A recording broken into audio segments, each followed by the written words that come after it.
ಶ್ರೀ ಗುರುಭ್ಯೋ ನಮಃ. ಕೃಷ್ಣಾಯ ಯಾದವೇಂದ್ರಾಯ ಜ್ಞಾನಮುದ್ರಾಯ ಯೋಗಿನೇ ನಾಥಾಯ ರುಗ್ಮಿಣೀಶಾಯ ನಮೋ ವೇದಾಂತವೇದಿನೇ ಸ್ವಾಂತಸ್ಥಾನಂತಶಯ್ಯಾಯ ಪೂರ್ಣಜ್ಞಾನರಸಾರಣಸೇ ಉತ್ತುಂಗವಾಕ್ತರಂಗಾಯ ಮಧ್ವದುಗ್ಧಾಬ್ದಯೇ ನಮಃ. ಶ್ರೀ ಗುರುಭ್ಯೋ ನಮಃ. ಶ್ರೀಕೃಷ್ಣ ಮಧ್ವಪ್ರಾಣರ ಈ ದಿವ್ಯವಾದ ಸನ್ನಿಧಾನದಲ್ಲಿ ನಿರಂತರ ನಡೆಯುತ್ತಿರುವ ಜ್ಞಾನದ ಯಜ್ಞದ ಅಂಗವಾಗಿ ಪುರಾಣ ವಿಹಾರದ ಸಪ್ತಾಹಗಳ ಕ್ರಮದಲ್ಲಿ ಸ್ಕಂದ ಪುರಾಣದ ಸಪ್ತೋತ್ಸವ ನಡೆದು ಬರ್ತಾ ಇದೆ. ಈ ಹಿಂದಿನ 3 ಸವನಗಳಲ್ಲಿ ಮೊದಲ ಖಂಡದ ವಿವರ, ವಿಸ್ತಾರವಾದ ಕಥೆಗಳ ಮೂಲಕ ಅನೇಕ ಬದುಕಿನ ನಡೆಗಳ ತಿದ್ದಿಕೊಳ್ಳುವುದಕ್ಕೆ ಅನುಕೂಲವಾದಂತಹ ಘಟನೆಗಳ ವಿವರಣೆಗಳ ಮೂಲಕ ಅನೇಕ ಐತಿಹಾಸಿಕ ವಿಷಯಗಳ ಹೊಸ ದೃಷ್ಟಿಕೋನದ ಚಿಂತನೆಗೆ ಒಳಪಡಿಸುವ ಮಾಹಿತಿಗಳ ಮೂಲಕ ಒದಗಿ ಬಂದಿದೆ. ಮತ್ತಷ್ಟು ಅಂತಹ ಚಿಂತನೆಗಳಿಗೆ ನಾವು ಇವತ್ತು ಕಿವಿಯಾಗಲಿದ್ದೇವೆ. ವಿದ್ವಾಂಸರಾದಂತಹ ಡಾಕ್ಟರ್ ಷಣ್ಮುಖ ಹೆಬ್ಬಾರವರು ಆಗಮಿಸಿ ಈ ಚಿಂತನೆಯನ್ನು ನಡೆಸಿಕೊಡ್ತಾ ಇದ್ದಾರೆ. ಅವರಿಗೆ ನಿಮ್ಮೆಲ್ಲರ ಪರವಾಗಿ, ಕೃಷ್ಣ ಮಠದ ಪರವಾಗಿ ಸ್ವಾಗತವನ್ನು ಕೋರ್ತಾ, ನಿಮ್ಮನ್ನು ಕೂಡ ಮಾಧ್ಯಮದ ಮೂಲಕ ವೀಕ್ಷಿಸ್ತಾ ಇರುವಂತಹ ಸಜ್ಜನರನ್ನು ಕೂಡ ಅಭಿನಂದಿಸ್ತಾ ಇವತ್ತಿನ ಚಿಂತನೆಯನ್ನು ನಡೆಸಿಕೊಡಬೇಕು ಅಂತ ಕೇಳ್ತೇನೆ. ಈ ಚಿಂತನೆಯ ಬಳಿಕ ವಿಶೇಷ ಉಪನ್ಯಾಸದ ಮಾಲಿಕೆಯಲ್ಲಿ ಭಂ ಗುರುರಾಜಾಚಾರ್ಯರು ಕಾಳಿಯ ಮರ್ದನ ಕೃಷ್ಣನ ಕುರಿತಾದ ವಿಶೇಷ ಚಿಂತನೆಯನ್ನು ನಡೆಸಿಕೊಡಲಿಕ್ಕಿದ್ದಾರೆ. ಅದಕ್ಕೂ ತಮ್ಮನ್ನು ಇರಗೊಡುವಂತೆ ಭಗವಂತ ಮಾಡಲಿ ಅಂತ ಪ್ರಾರ್ಥಿಸ್ತಾ ಆಚಾರ್ಯರ ಹತ್ರ ಮುಂದಿನ ಚಿಂತನೆಯನ್ನು ನಡೆಸಿಕೊಡಬೇಕು ಅಂತ ಕೇಳಿಕೊಳ್ತೇನೆ. ಭ್ಯೋ ನಮಃ.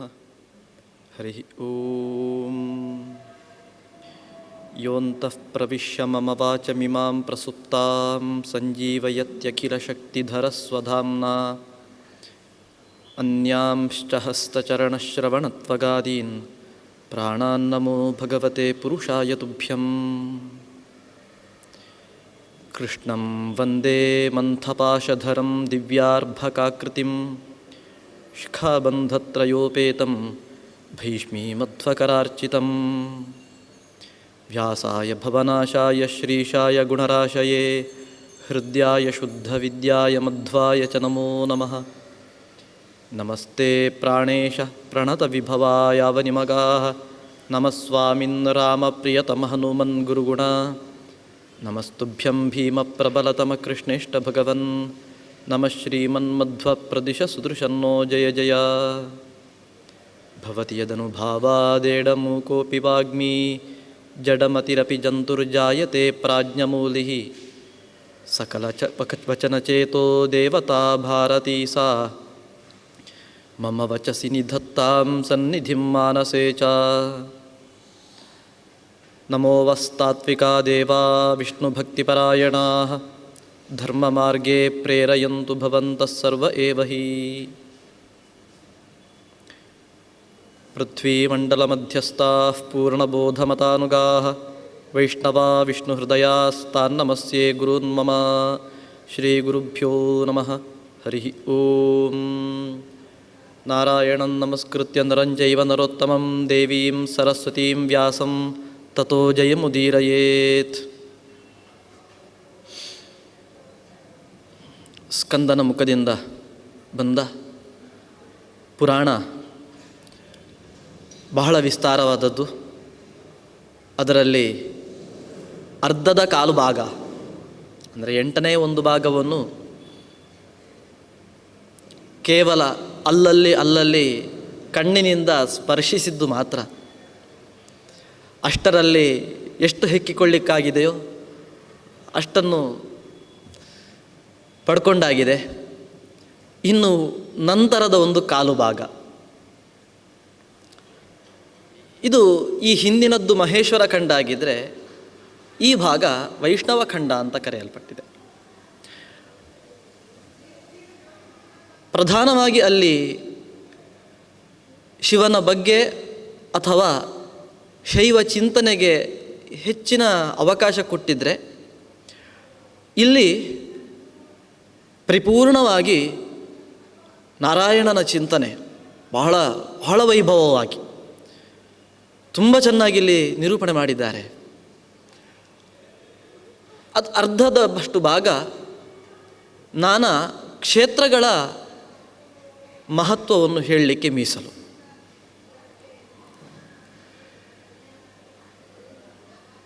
ಕ್ಷೇತ್ರಗಳ ಮಹಾತ್ಮೆಯನ್ನು ಪುರಾಣ ಯಾಕೆ ಹೇಳಬೇಕು?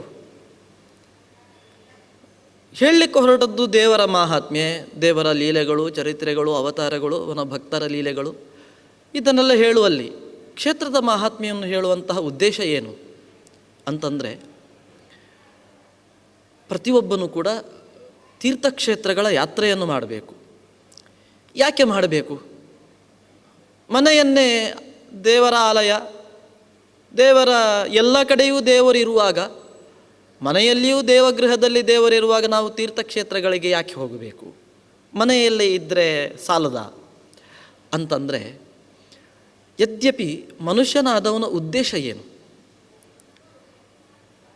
3 ಹೊತ್ತು ತಿನ್ನುವುದು, ಸಾಕಾದಾಗ ಮಲಗುವುದು, ಇನ್ನು ಉಳಿದ ಸಮಯದಲ್ಲಿ ಒಂದಷ್ಟು ಖುಷಿ ಪಡುವುದು, ಇದೇ ಜೀವನದ ಉದ್ದೇಶನ? ಯದ್ಯಪಿ ಇದು ಯಾವುದೂ ಅಲ್ಲ. ಇದು ದೇಹಧಾರಣೆಗೋಸ್ಕರ ಊಟ, ನಿದ್ದೆ ಇದೆರಡು ಇರುವಂಥದ್ದು. ಯದ್ಯಪಿ ಉದ್ದೇಶ ಪುಣ್ಯದ ಸಂಪಾದನೆ ಮತ್ತು ಪಾಪದ ಪರಿಹಾರ.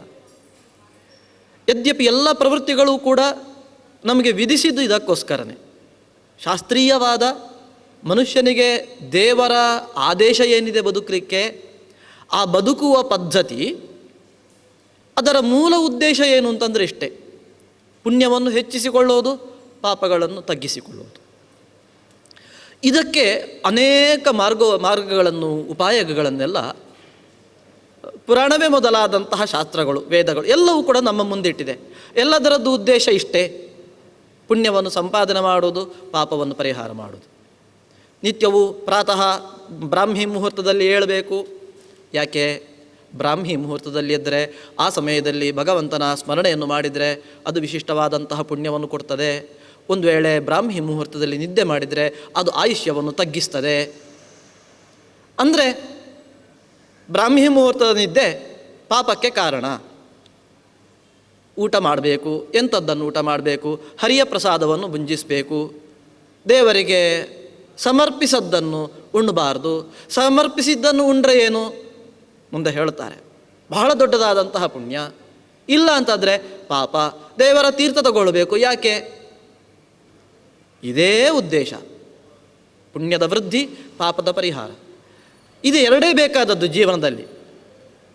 ಇದೆರಡು ಬಿಟ್ಟು ಉಳಿದದ್ದೆಲ್ಲವೂ ಕೂಡ ನಮ್ಮ ಇವತ್ತು ಹೆಚ್ಚಿನ ಮಹತ್ವವನ್ನು ಕೊಡ್ತಾ ಇದ್ದೇವೆ. ಇದು ಧರ್ಮ, ಇದು ಅಧರ್ಮ, ಹೀಗೆ ಮಾಡಬೇಕು, ಹೀಗೆ ಮಾಡಬಾರ್ದು ಅಂದರೆ ಅದೆಲ್ಲ ಸುಮ್ಮನೆ ಹಿಂದಿನವರು ಮಾಡಿಕೊಂಡು ಬಂದಂತಹ ಒಂದು ಪದ್ಧತಿ ಅಷ್ಟೇ. ಅದನ್ನು ಬಿಟ್ಟು ಬಿಡೋಣ, ನಾವು ಕೂಡ ಒಂದು ಹೊಸ ಪದ್ಧತಿಯನ್ನು ಆರಂಭ ಮಾಡೋಣ ಅಂತ ಇವತ್ತಿನ ಜನತೆಯ ಚಿಂತನೆ. ಆದರೆ ಹಿಂದಿನದ್ದನ್ನು ಶಾಸ್ತ್ರದಲ್ಲಿ ಹೇಳಿದ ಹಾಗೆ ಬದುಕದೇ ಇದ್ದರೆ ಏನು ಲಾಭ ನಷ್ಟ ಅಂದರೆ ಇದುವೇ. ಆದ್ದರಿಂದ ಪ್ರತಿಯೊಬ್ಬ ಮನುಷ್ಯನೂ ಕೂಡ ತೀರ್ಥಕ್ಷೇತ್ರಗಳಿಗೆ ಯಾಕೆ ಹೋಗಬೇಕು ಅಂತಂದರೆ, ತನ್ನ ಪುಣ್ಯವನ್ನು ವೃದ್ಧಿ ಮಾಡಿಕೊಳ್ಳಿಕ್ಕೆ. ಆ ತೀರ್ಥಕ್ಷೇತ್ರದ ವಾಸವನ್ನು ಮಾಡಿ ಅಲ್ಲಿರುವಂತಹ ನದಿಯೋ ಸರೋವರವೋ ಅದಿನ್ನು ದೇವತೆಗಳಿಂದ ಅಥವಾ ಋಷಿಗಳಿಂದ ನಿರ್ಮಿತವಾಗಿದ್ದಲ್ಲಿ ಅಲ್ಲಿ ಸ್ನಾನ ಮಾಡಿದಾಗ, ಗಂಗಾದಿ ತೀರ್ಥಗಳಲ್ಲಿ ಹಾಗೇ ತಾನೆ ಸ್ನಾನ ಮಾಡೋದ್ರಿಂದ ಏನು ಪುಣ್ಯ ಇದೆ, ಹಾಗೆಯೇ ಪಾಪವೂ ಕೂಡ ನಶಿಸಿ ಹೋಗ್ತದೆ. ಭಗವಂತನ ಪಾದೋದಕ ಅದು ಎಷ್ಟೋ ತಲೆಮಾರುಗಳನ್ನು ವೃದ್ಧಿ ಮಾಡಿಸ್ತದೆ, ಉದ್ಧರಿಸ್ತದೆ. ಹೀಗೆ ಎಲ್ಲ ತೀರ್ಥಗಳು ಕೂಡ. ಹೀಗೆ ತೀರ್ಥಕ್ಷೇತ್ರಗಳ ದರ್ಶನ ನಮ್ಮ ಪುಣ್ಯವನ್ನು ಹೆಚ್ಚು ಮಾಡಿಕೊಳ್ಳಿಕ್ಕೆ, ಅಲ್ಲಿದ್ದಂತಹ ತೀರ್ಥಾದಿಗಳಲ್ಲಿ ಸ್ನಾನ ಮಾಡುವುದರಿಂದ, ದೇವರ ಪ್ರತೀಕಗಳ ದರ್ಶನದಿಂದ, ದೇವರಿಗೆ ನಮ್ಮನ್ನು ನಾವು ತೋರಿಸಿಕೊಳ್ಳುವುದರಿಂದ, ನಾವು ತೀರ್ಥಕ್ಷೇತ್ರಕ್ಕೆ ಹೋದಾಗ ನಾವು ಎಷ್ಟು ದೇವರನ್ನು ಕಾಣುತ್ತೇವೆ ಗೊತ್ತಿಲ್ಲ. ದೇವರನ್ನು ಕಂಡಾಗ ಆ ದೇವರ ಮೈಯಲ್ಲಿ ಇಂತಹ ಆಭರಣ ಉಂಟು, ಇಂತಹ ಅಲಂಕಾರ ಮಾಡಿದ್ದಾರೆ, ಇಷ್ಟು ದೊಡ್ಡ ಪ್ರಭಾವಳಿ ಇದೆ, ಇದನ್ನೆಲ್ಲ ಹೆಚ್ಚು ನೋಡ್ತೇವೆ. ದೇವರ ಮೇಲೆ ದೃಷ್ಟಿ ಹೋಗೋದು ಬಹಳ ಕಡಿಮೆ. ನಾವು ದೇವರನ್ನು ನೋಡ್ತೇವೋ ಇಲ್ವೋ, ಆದರೆ ದೇವರು ನಮ್ಮನ್ನು ನೋಡಬೇಕು. ನಾವು ದೇವರನ್ನು ಕಂಡದ್ರಿಂದ ಪುಣ್ಯ ಬರ್ತದೆ, ಆದರೆ ನಮ್ಮನ್ನು ದೇವರು ಕಂಡದ್ರಿಂದ ಆ ಭಗವಂತನ ಕಟಾಕ್ಷಕ್ಕೆ ನಾವು ಪಾತ್ರರಾದರೆ ಅದರಷ್ಟು ದೊಡ್ಡದಾದಂತಹ ಭಾಗ್ಯ, ಅದರಿಂದ ಆಗತಕ್ಕಂತಹ ಸತ್ಪರಿಣಾಮಗಳು ಅದು ಊಹಿಸಲಿಕ್ಕೆ ಅಸಾಧ್ಯ. ಆದ್ದರಿಂದ ಈ ತೀರ್ಥಕ್ಷೇತ್ರಗಳಿಗೆ ಹೋಗಬೇಕು. ತೀರ್ಥಕ್ಷೇತ್ರಗಳಿಗೆ ಹೋಗಿ ಎಷ್ಟು ದಿನ ಇರಬೇಕು, ಅಲ್ಲಿ ಹೇಗೆ ವಾಸ ಮಾಡಬೇಕು, ಇದನ್ನೆಲ್ಲ ಪುರಾಣ ತುಂಬ ವಿಸ್ತಾರವಾಗಿ ಹೇಳಿದೆ. ಬೇರೆ ಪುರಾಣ ಅದರಲ್ಲಿ ಸಾಮಾನ್ಯ ನಿಯಮ 3 ದಿನಗಳ ತನಕ ಕನಿಷ್ಠ ಒಂದು ಕ್ಷೇತ್ರಕ್ಕೆ ಹೋದರೆ 3 ದಿನ ವಾಸ ಮಾಡಬೇಕು. ವಾಸ ಮಾಡಿ ಅಲ್ಲಿ ತೀರ್ಥಗಳಿದ್ದರೆ ಅಲ್ಲಿ ಸ್ನಾನ ಮಾಡಬೇಕು. ಅಲ್ಲಿಯ ಸ್ಥಳೀಯರಾದಂತಹ ಯಾವ ಭಕ್ತರಿದ್ದಾರೆ ಅವರನ್ನು ಗೌರವಿಸಬೇಕು. ಆ ಕ್ಷೇತ್ರದ ಸ್ವಾಮಿಯ ದೇವರ ದರ್ಶನ ಅದು ಮಾಡಲೇಬೇಕು. ಅದರ ಜೊತೆಗೆ ಇದು ಹಾಗೆಯೇ ಆ ಕ್ಷೇತ್ರದ ಮಹಾತ್ಮೆಯನ್ನು ಅಲ್ಲಿಯ ಜನರಿಂದ ತಿಳಿಯಬೇಕು ಅಂತ ಇದೆ. ಹೀಗೆ ಯಾವ ಕ್ಷೇತ್ರಕ್ಕೆ ಹೋಗ್ತೇವೆ ಅಲ್ಲಿ ವಿಶೇಷವಾಗಿ ಆ ಕ್ಷೇತ್ರದ ಇತಿಹಾಸ ಏನು, ಹಿನ್ನೆಲೆ ಏನು ಇದನ್ನು ತಿಳಿಬೇಕು. ಅಂದರೆ ಕ್ಷೇತ್ರ ಅಂದರೆ ನಮ್ಮಂತಹ ಯಾರೋ ಕೆಲವು ವ್ಯಕ್ತಿಗಳು ಅಲ್ಲಿ ದೇವರನ್ನು ಪ್ರತಿಷ್ಠೆ ಮಾಡಿರುವುದಿಲ್ಲ. ದೇವತೆಗಳು ಅಥವಾ ಋಷಿಗಳು, ಮಹರ್ಷಿಗಳು, ಬ್ರಹ್ಮರ್ಷಿಗಳು ಹೀಗೆ ತುಂಬ ದೊಡ್ಡ ಸಾಧನೆ ಮಾಡಿದಂತಹ ವ್ಯಕ್ತಿಗಳಲ್ಲಿ ದೇವರನ್ನು ಪ್ರತಿಷ್ಠೆ ಮಾಡಿರ್ತಾರೆ. ಆ ದೇವರನ್ನು ಉಪಾಸನೆ ಮಾಡಿ ತುಂಬ ಸಿದ್ಧಿಯನ್ನು ಪಡೆದಂತಹ ಒಂದಷ್ಟು ಇತಿಹಾಸ ಇರ್ತದೆ. ಇದೆಲ್ಲ ಆ ಕ್ಷೇತ್ರದ ದೇವರ ಮಹತ್ವದಲ್ಲೇ ಪರ್ಯವಸಾನಗೊಳ್ಳುತ್ತದೆ. ಹೀಗೆ ಕ್ಷೇತ್ರದ ಮಹಾತ್ಮೆಯನ್ನು ತಿಳಿಯಬೇಕಾದದ್ದು ಭಕ್ತರಾದವರ ಕರ್ತವ್ಯ. ಕ್ಷೇತ್ರದ ಮಹಾತ್ಮ್ಯದ ಹೇಗೆ ಗೊತ್ತಾಗ್ತದೆ ಅಂದರೆ ಅದಕ್ಕೆಲ್ಲ ಪುರಾಣಗಳೇ ಆಧಾರ. ಪುರಾಣಗಳ ಆಧಾರ ಇಲ್ಲ ಅಂತಾದರೆ ಆ ಕ್ಷೇತ್ರಗಳ ಮಹಾತ್ಮ್ಯ ಎಷ್ಟು ನಿಜ ಎಷ್ಟು ಸುಳ್ಳು ಎಂಬುದರ ವಿಷಯದಲ್ಲಿ ನಿಶ್ಚಯ ಉಂಟಾಗುವುದಿಲ್ಲ. ಆದ್ದರಿಂದ ಪುರಾಣ ಯಾವ ಕ್ಷೇತ್ರದ ಮಹಾತ್ಮೆಯನ್ನು ಹೇಳಿದೆ ಅದು ನಾವು ಯಥಾರ್ಥ ಅಂತ ನಂಬಲಿಕ್ಕೆ. ಹಾಗೆಯೇ ಬಹಳ ಹಿಂದಿನ ಕಾಲದಿಂದ ಅನೇಕ ಕ್ಷೇತ್ರಗಳ ಮಹಿಮೆ ಪುರಾಣದಲ್ಲಿ ಬಂದಿದೆ. ಇದೇ ಪುರಾಣವನ್ನು ನಾವು ನೋಡುವುದಾದರೆ ಮೊದಲಿಗೆ ತಿರುಪತಿ, ಅಲ್ಲಿಯ ವೆಂಕಟಗಿರಿಯ ಮಹಿಮೆ, ಆನಂತರ ಪುರುಷೋತ್ತಮ ಕ್ಷೇತ್ರ, ಒರಿಸ್ಸಾ ರಾಜ್ಯದಲ್ಲಿರುವ ಪುರಿ ದೇವಾಲಯ, ಆನಂತರ ಬದರಿ ಕ್ಷೇತ್ರದ ಮಹಾತ್ಮೆ. ಇದನ್ನು ಪ್ರಧಾನವಾಗಿ 3 ಕ್ಷೇತ್ರಗಳನ್ನು ಹೇಳ್ತಾರೆ. ಹಾಗೆ ಕೇಳ್ತಾ ಅಲ್ಲಿರತಕ್ಕಂತಹ ಸ್ಥಳೀಯ ತೀರ್ಥಗಳು, ಕ್ಷೇತ್ರಗಳು, ಇತರ ದೇವತಾ ಪ್ರತೀಕಗಳು ಇದರ ಬಗ್ಗೆ ಎಲ್ಲ ಈ ಭಾಗದಲ್ಲಿ ವೈಷ್ಣವ ಖಂಡದಲ್ಲಿ ಹೇಳ್ತಾರೆ. ಮತ್ತು ಇನ್ನು ಕಾಶಿ ಖಂಡ, ರೇವಾಖಂಡ ಇದೆಲ್ಲ ಸ್ಕಂದ ಪುರಾಣದಲ್ಲಿ ಬೇರೆ ಬೇರೆ ಕ್ಷೇತ್ರಗಳ ಮಹಾತ್ಮೆಯನ್ನು ಹೇಳಲಿಕ್ಕೋಸ್ಕರನೇ ಮೀಸಲಾದಂತಹ ಭಾಗ ಇದೆ. ಇತ್ತೀಚೆಗೆ ಏನಾಗಿದೆ, ಪುರಾಣಗಳಲ್ಲಿ ಕ್ಷೇತ್ರಗಳ ಮಹಾತ್ಮೆ ಹೆಚ್ಚಿರುವುದು ಅಂತ ಅಂದುಕೊಂಡು ಪುರಾಣಗಳಲ್ಲಿ ಬಂದರೆ ಆ ಕ್ಷೇತ್ರದ ಮಹಾತ್ಮೆ ಅದು ದೃಢ ಆಗ್ತದೆ ಅಂತ ಅಂದುಕೊಂಡು ಅನೇಕ ಕ್ಷೇತ್ರಗಳ ಮಹಾತ್ಮೆಯೂ ಕೂಡ ಮತ್ತೆ ಸೇರಿಕೊಂಡದ್ದಿದೆ. ನಾವು ಹತ್ತಿರದಲ್ಲೇ ಕಾಣುವಂತಹ ಸ್ಥಳೀಯ ಕ್ಷೇತ್ರಗಳು ಕೂಡ ಈ ಪುರಾಣದ ಪುಟಗಳಲ್ಲಿ ಮತ್ತೆ ಸೇರಿದ್ದಿದೆ. ಆದ್ದರಿಂದ ಇಂತಹ ಕೆಲವು ಕ್ಷೇತ್ರಗಳ ಬಗ್ಗೆ ನಾವು ಪುರಾಣದಲ್ಲಿ ಬಂದಿದ್ದರೂ ಕೂಡ ಅದು ಎಷ್ಟು ವ್ಯಾಸರ ಮುಖದಿಂದ ಬಂದದ್ದು, ಅದು ಮತ್ತೆ ಎಷ್ಟು ಸೇರಿಕೊಂಡಿದೆ ಅಂತ ಹೇಳುವಂಥದ್ದು ಕಷ್ಟ ಸಾಧ್ಯ. ಆದರೆ ಪ್ರಕೃತ ಈ ಭಾಗದಲ್ಲಿರುವಂತಹ ತಿರುಪತಿ ಕ್ಷೇತ್ರ ಮಹಾತ್ಮೆ, ಇಲ್ಲಿ ತಿರುಪತಿ ಕ್ಷೇತ್ರ ಅಂತ ಕರೀಲಿಲ್ಲ, ವೆಂಕಟಾಚಲದ ವೆಂಕಟಗಿರಿಯ ಮಹಾತ್ಮೆ, ಆಮೇಲೆ ಪುರಿ ಕ್ಷೇತ್ರದ ಮಹಾತ್ಮೆಯನ್ನು ನಾವಿವತ್ತು ವಿಶೇಷವಾಗಿ ಕಾಣಬೇಕಾಗಿದೆ. ಧರಣೀದೇವಿ, ಭೂದೇವಿ ತನ್ನ ಪತಿಯಾದಂತಹ ವರಾಹದೇವರ ಬಳಿ ಪ್ರಶ್ನೆ ಮಾಡ್ತಾಳೆ. ದೇವರ ಸನ್ನಿಧಾನಕ್ಕೆ ಪಾತ್ರವಾದ, ಪಾಪಗಳನ್ನು ತೊಳೆಯುವ, ಪುಣ್ಯಕ್ಕೆ ಕಾರಣವಾದಂತಹ ಅನೇಕ ಪರ್ವತಗಳಿದ್ದಾವೆ. ಆ ಪರ್ವತಗಳ ಬಗ್ಗೆ ಹೇಳಬೇಕು ಅಂತ ನಾವು ಮಂಗಲಾಷ್ಟಕದಲ್ಲಿ ಕೇಳಿದ್ದಿದೆ. ಶ್ರೀಮೇರುರ್ ಹಿಮವಾಂಶ್ಚ ಮಂದರಗಿರಿ ಕೈಲಾಸ ಶೈಲಸ್ಥತಾ, ಈ ರೀತಿಯಾಗಿ ಅನೇಕ ಗಿರಿಗಳು. ಭೂಧರಾಶ್ಚ ಸತತಂ ಕುರುವಂತು ನೋ ಮಂಗಲಂ ಎಂಬುದಾಗಿ ಈ ಪರ್ವತಗಳೆಲ್ಲ ನಮಗೆ ಮಂಗಲವನ್ನುಂಟು ಮಾಡಲಿ ಅಂತ ಪ್ರತಿದಿನವೂ ಪ್ರಾರ್ಥನೆ ಮಾಡಲಿಕ್ಕಿದೆ. ಪರ್ವತಗಳು ಪ್ರಾರ್ಥನೆ ಮಾಡುವುದಂದರೆ ಆ ಪರ್ವತದಲ್ಲಿ ವಿಶೇಷವಾಗಿ ಸನ್ನಿಹಿತರಾದಂತಹ ದೇವರು. ಅಲ್ಲಿ ದೃಷ್ಟಿಯಿಂದ ಧರಣೀದೇವಿ ವರಾಹದೇವರ ಬಳಿ ಕೇಳ್ತಾ ಇದ್ದಾಳೆ, ಪರ್ವತಗಳ ಮಹತ್ವವನ್ನು ಹೇಳಬೇಕು. ಯಾವುದು ಶ್ರೇಷ್ಠವಾದಂತಹ ಅತ್ಯಂತ ಪರಮ ಪಾವನವಾದಂತಹ ಪವಿತ್ರಗಳಿದ್ದಾವೆ, ಪರ್ವತಗಳಿದ್ದಾವೆ, ಅವುಗಳ ಬಗ್ಗೆ ಹೇಳಬೇಕು ಅಂತ ಕೇಳಿದಾಗ ಉತ್ತರ ಭಾರತದ ಉತ್ತರ ಭಾಗದಲ್ಲಿರುವ, ಪಶ್ಚಿಮ ಭಾಗದಲ್ಲಿ, ಪೂರ್ವ ಭಾಗದಲ್ಲಿ, ದಕ್ಷಿಣ ಭಾಗದಲ್ಲಿ ಹೀಗೆ ಬೇರೆ ಬೇರೆ ಭಾಗದಲ್ಲಿರುವಂತಹ ಪರ್ವತಗಳ ಬಗ್ಗೆ ಹೇಳ್ತಾ ದಕ್ಷಿಣ ಭಾಗದಲ್ಲಿರುವಂತಹ ಪರ್ವತಗಳ ಪ್ರಮುಖ ಪರ್ವತಗಳ ಉಲ್ಲೇಖವನ್ನು ಮಾಡ್ತಾರೆ ವರಾಹದೇವರು. ಅರುಣಾದ್ರಿ ಹಸ್ತಶೈಲ ಗೃದ್ರಾದ್ರಿ ಘಟಿಕಾಚಲ ಏತೆ ಶೈಲವರಾ ಸರ್ವೇ ಅಂತ.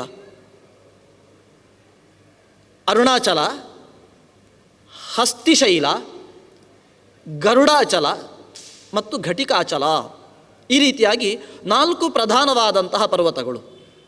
ಅಲ್ಲಿ ಹಸ್ತಿಶೈಲ ಅಂತ ಕರೆಯಲ್ಪಟ್ಟಂತಹ ಪರ್ವತದ ಉತ್ತರ ಭಾಗದಲ್ಲಿ ಸುವರ್ಣಮುಖರಿ ಎಂಬುದಾಗಿ ನದಿ ಇದೆ. ಅದರ ಉತ್ತರದಲ್ಲಿ ಮತ್ತೆ ಕಮಲ ಸರೋವರ ಇದೆ, ಅದನ್ನು ಪದ್ಮ ಸರೋವರ ಎಂಬುದಾಗಿ ಕರೀತಾರೆ. ಅದರ ಉತ್ತರದಲ್ಲಿ ಮತ್ತೆ ವೆಂಕಟಾಚಲ ಇದೆ. ಅಲ್ಲಿ 4 ಯುಗಗಳಲ್ಲಿಯೂ ಕೂಡ ಈ ಪರ್ವತಕ್ಕೆ ವಿಶೇಷವಾದಂತಹ ಹೆಸರಿತ್ತು.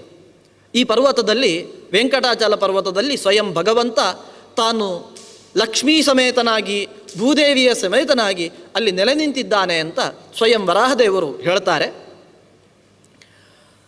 ಈ ವೆಂಕಟಾಚಲ ಪರ್ವತಕ್ಕೆ 4 ಯುಗಗಳಲ್ಲೂ ಕೂಡ ಪ್ರಸಿದ್ಧಿ ಇತ್ತು. ಕೃತೇಂಜನಾದ್ರಿಂ ತ್ರೇತಾಯಾಂ ನಾರಾಯಣಗಿರಿಂ ತಥಾ ದ್ವಾಪರೇ ಸಿಂಹಶೈಲಂಚ ಕಲೌ ಶ್ರೀ ವೆಂಕಟಾಚಲಂ. ಈ ಪರ್ವತವನ್ನು ಕೃತಯುಗದಲ್ಲಿ ಅಂಜನಾದ್ರಿ ಅಂತ ಕರೀತಾ ಇದ್ರು. ಆಮೇಲೆ ತ್ರೇತಾಯುಗದಲ್ಲಿ ನಾರಾಯಣಗಿರಿ ಅಂತ, ದ್ವಾಪರ ಯುಗದಲ್ಲಿ ಸಿಂಹಾಚಲ, ಹಾಗೆಯೇ ಕಲಿಯುಗದಲ್ಲಿ ವೆಂಕಟಾಚಲ ಅಂತ ಕರೀತಾರೆ. ನಾವಿವತ್ತು ತಿರುಪತಿಗೆ ಹೋದಾಗ ಅದನ್ನು ವೆಂಕಟಾಚಲ ಎಂಬುದಾಗಿ, ವೆಂಕಟಗಿರಿ ಇತ್ಯಾದಿ ವ್ಯವಹಾರ ಮಾಡುವುದನ್ನು ನಾವು ಕಾಣ್ತೇವೆ. ಹೀಗೆ 4 ಯುಗಗಳಲ್ಲೂ ಕೂಡ ಇದು ಪ್ರಸಿದ್ಧವಾದಂತಹ ಪರ್ವತ. ಅಲ್ಲಿ ಯಾರು ಈ ಕ್ಷೇತ್ರಕ್ಕೆ ಹೋಗ್ತಾನೆ ಅದರ ಫಲವನ್ನು ಹೇಳ್ತಾರೆ. ಯೋಜನಾನಾಂ ಸಹಸ್ರಾಂತೆ ದ್ವೀಪಾಂತರಗತೋಪಿವ ಯೋ ನಮೇತ್ ಭೂಧರೇಂದ್ರಂ ತತ್ ದಿಶಮುದ್ದಿಶ್ಯ ಭಕ್ತಿತಃ. ಅನೇಕ ಮಂದಿಗೆ ಇಂತಹ ಕ್ಷೇತ್ರಗಳಿಗೆ ಹೋಗುವಂತಹ ಸಮಯ, ಅವಕಾಶ ಸಿಕ್ಕದೆ ಹೋಗಬಹುದು. ಆದರೆ ಹೋದರೆ ಬಹಳಷ್ಟು ಪುಣ್ಯ. ಹೋಗ್ಲಿಕ್ಕಾಗದೇ ಇದ್ದರೆ ಯೋಜನಾನಾಂ ಸಹಸ್ರಾಂತೆ, ಬಹಳ ದೂರದಲ್ಲಿದ್ದೇವೆ, ನಿತ್ಯ ಅಥವಾ ತಿಂಗಳಿಗೊಮ್ಮೆಯೋ ವರ್ಷಕ್ಕೊಮ್ಮೆಯೋ ಹೋಗಿ ಬರಲಿಕ್ಕೆ ಸಾಧ್ಯ ಇಲ್ಲ ಅಂತಾದರೆ, ಸಾವಿರಾರು ಯೋಜನೆಗಳಷ್ಟು ದೂರದಲ್ಲಿ ಇದ್ದರು ಮಾತ್ರ ಅಲ್ಲ, ದ್ವೀಪಾಂತರಗತೋಪಿವ, ನಾವು ಈ ಭಾರತದಲ್ಲೇ ಇಲ್ಲ, ಎಲ್ಲೋ ದೂರದ ಆಸ್ಟ್ರೇಲಿಯಾದಲ್ಲೋ ಅಮೇರಿಕದಲ್ಲೋ ಎಲ್ಲೋ ದೂರದ ಯುರೋಪ್ ಖಂಡದಲ್ಲೋ ಎಲ್ಲೋ ಇದ್ದೇವೆ, ಅಲ್ಲಿದ್ದರೂ ಸರಿಯೇ ಯೋ ನಮೇದ್ ಭೂಧರೇಂದ್ರಂ ತತ್. ಈ ಪರ್ವತ, ವೆಂಕಟಾಚಲ ಪರ್ವತ ಯಾವ ದಿಕ್ಕಿನಲ್ಲಿದೆಯೋ ಆ ದಿಕ್ಕಿಗೆ ತಿರುಗಿ ನಮಸ್ಕಾರ ಮಾಡಿದರೂ ಕೂಡ ಸಾಕು, ಸರ್ವಪಾಪಮಿದಿರು ಮುಕ್ತ ವಿಷ್ಣು ಲೋಕಂ ಸಗಚ್ಚತಿ. ಅದಕ್ಕೋಸ್ಕರನೇ ಮಂಗಲಾಷ್ಟಕದಲ್ಲಿ ಶ್ರೀಮೇರು ಹಿಮವಾಂಶ ಮಂದರಗಿರಿ ಕೈಲಾಸ ಶೈಲಸ್ತತ, ಈ ರೀತಿಯಾಗಿ ಪರ್ವತಗಳನ್ನು ಸ್ಮರಿಸಿ ಮಂಗಳವನ್ನು ಮಾಡಬೇಕು ಅಂತ ಕೇಳಿಕೊಳ್ಳುವಂಥದ್ದು. ನಾವು ಪರ್ವತ ಎಲ್ಲೋ ಇದೆ, ನಾವೆಲ್ಲೋ ಇದ್ದೇವೆ, ಎಲ್ಲೋ ಇದ್ದು ಎಲ್ಲೋ ಇರುವಂತಹ ತೀರ್ಥಕ್ಷೇತ್ರವನ್ನು ಸ್ಮರಿಸಿದ್ರೂ ಅದರ ಫಲ ನಮಗೆ ಪ್ರಾಪ್ತಿಯಾಗ್ತದೆ.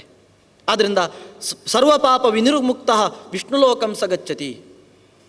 ತಸ್ಮಿನ್ ಷಡ್ ತೀರ್ಥ ಮಾಹಾತ್ಮ್ಯಂ ಯಥಾಕಾಲಂ ವದಾಮಿತೆ ಅಂತ, ಅಂತಹ ತಿರುಪತಿ ಕ್ಷೇತ್ರ, ವೆಂಕಟಾಚಲ ಕ್ಷೇತ್ರದ ಮಾಹಾತ್ಮ್ಯವನ್ನು ನಾನು ನಿನಗೆ ಹೇಳುತ್ತೇನೆ ಅಂತ ವರಾಹದೇವರು ಆರಂಭ ಮಾಡಿದರು. ಇಲ್ಲಿ ಶ್ರೀನಿವಾಸ ತಾನು ಶ್ರೀಭೂ ಸಹಿತನಾಗಿ ನೆಲೆ ನಿಂತಿದ್ದಾನೆ ಅಂತ ಹೇಳಿದಾಗ ಆ ಕ್ಷೇತ್ರದ ಹಿನ್ನೆಲೆ ಏನು, ಯಾಕೆ ಶ್ರೀನಿವಾಸ ಅಲ್ಲಿ ನೆಲೆ ನಿಂತಿದ್ದಾನೆ ಅಂತ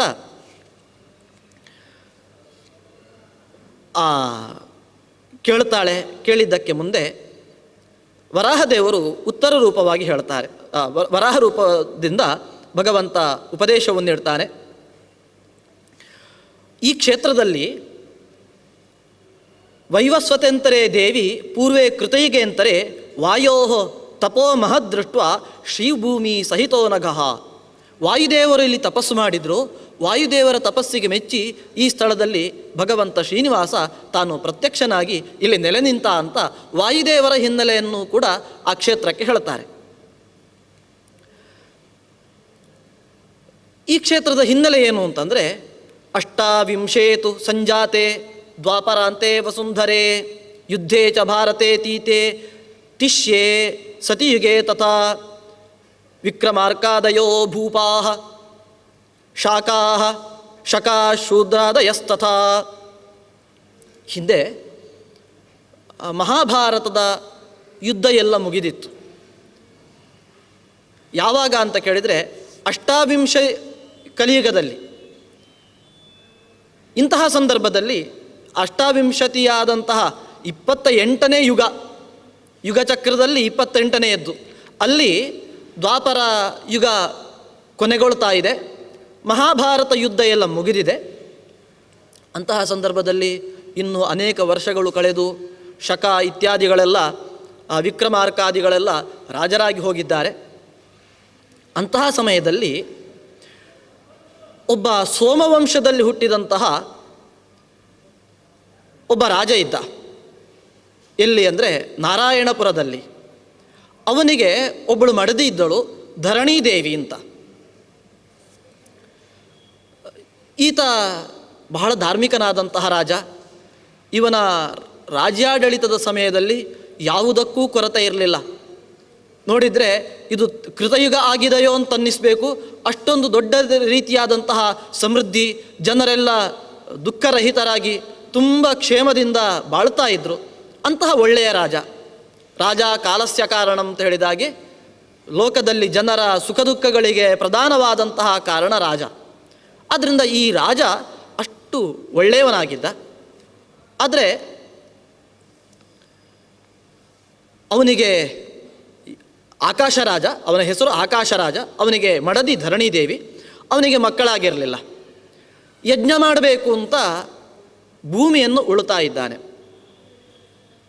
ಯಜ್ಞವನ್ನು ಮಾಡಬೇಕಿದ್ರೆ ಭೂಮಿಯನ್ನು ಶುದ್ಧ ಮಾಡಬೇಕು, ಭೂಮಿಯನ್ನು ಹದ ಮಾಡಬೇಕು, ಹದ ಮಾಡಿ ಅಲ್ಲಿ ವೇದಿಕೆ ನಿರ್ಮಾಣ ಆಗಬೇಕು. ಅದಕ್ಕೋಸ್ಕರ ವಿಧಿವತ್ತಾಗಿ ಶಾಸ್ತ್ರದಲ್ಲಿ ಹೇಳಿದಂತಹ ಪ್ರಕಾರದಲ್ಲಿ ಆ ಭೂಮಿಯ ಖನನವನ್ನು ಉಳುಮೆಯನ್ನು ಮಾಡ್ತಾ ಇದ್ದಾನೆ. ಚಿನ್ನದ ನೇಗಿಲನ್ನು ಉಪಯೋಗಿಸಿದ್ದಾನೆ. ಅಂತಹ ಸಂದರ್ಭದಲ್ಲಿ ಆ ಜಾಗದಲ್ಲಿ ಒಂದು ಮಗು ಸಿಕ್ಕಿತು, ಹೆಣ್ಣು ಮಗು. ಆ ಹೆಣ್ಣು ಮಗುವನ್ನು ಕಂಡು ತುಂಬ ಸಂತೋಷಪಟ್ಟಿದ್ದಾನೆ.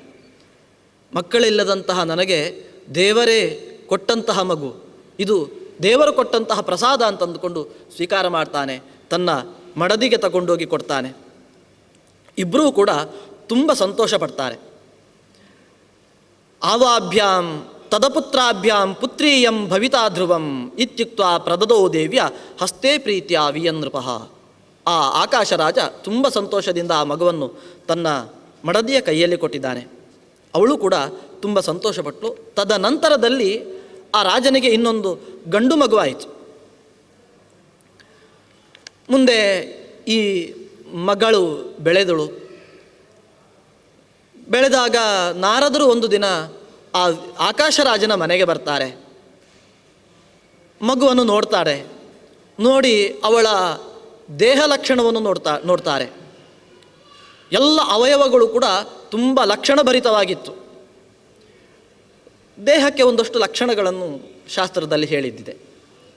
32 ಲಕ್ಷಣ ಅಂತ, 32 ಲಕ್ಷಣ. ಆ 32 ಲಕ್ಷಣಗಳು ಯಾರಲ್ಲಿದೆಯೋ ಆತ ಅತ್ಯಂತ ಉತ್ತಮನಾದಂತಹ ಪುರುಷ, ಮಹಾಪುರುಷ ಅಂತ ಲೆಕ್ಕ.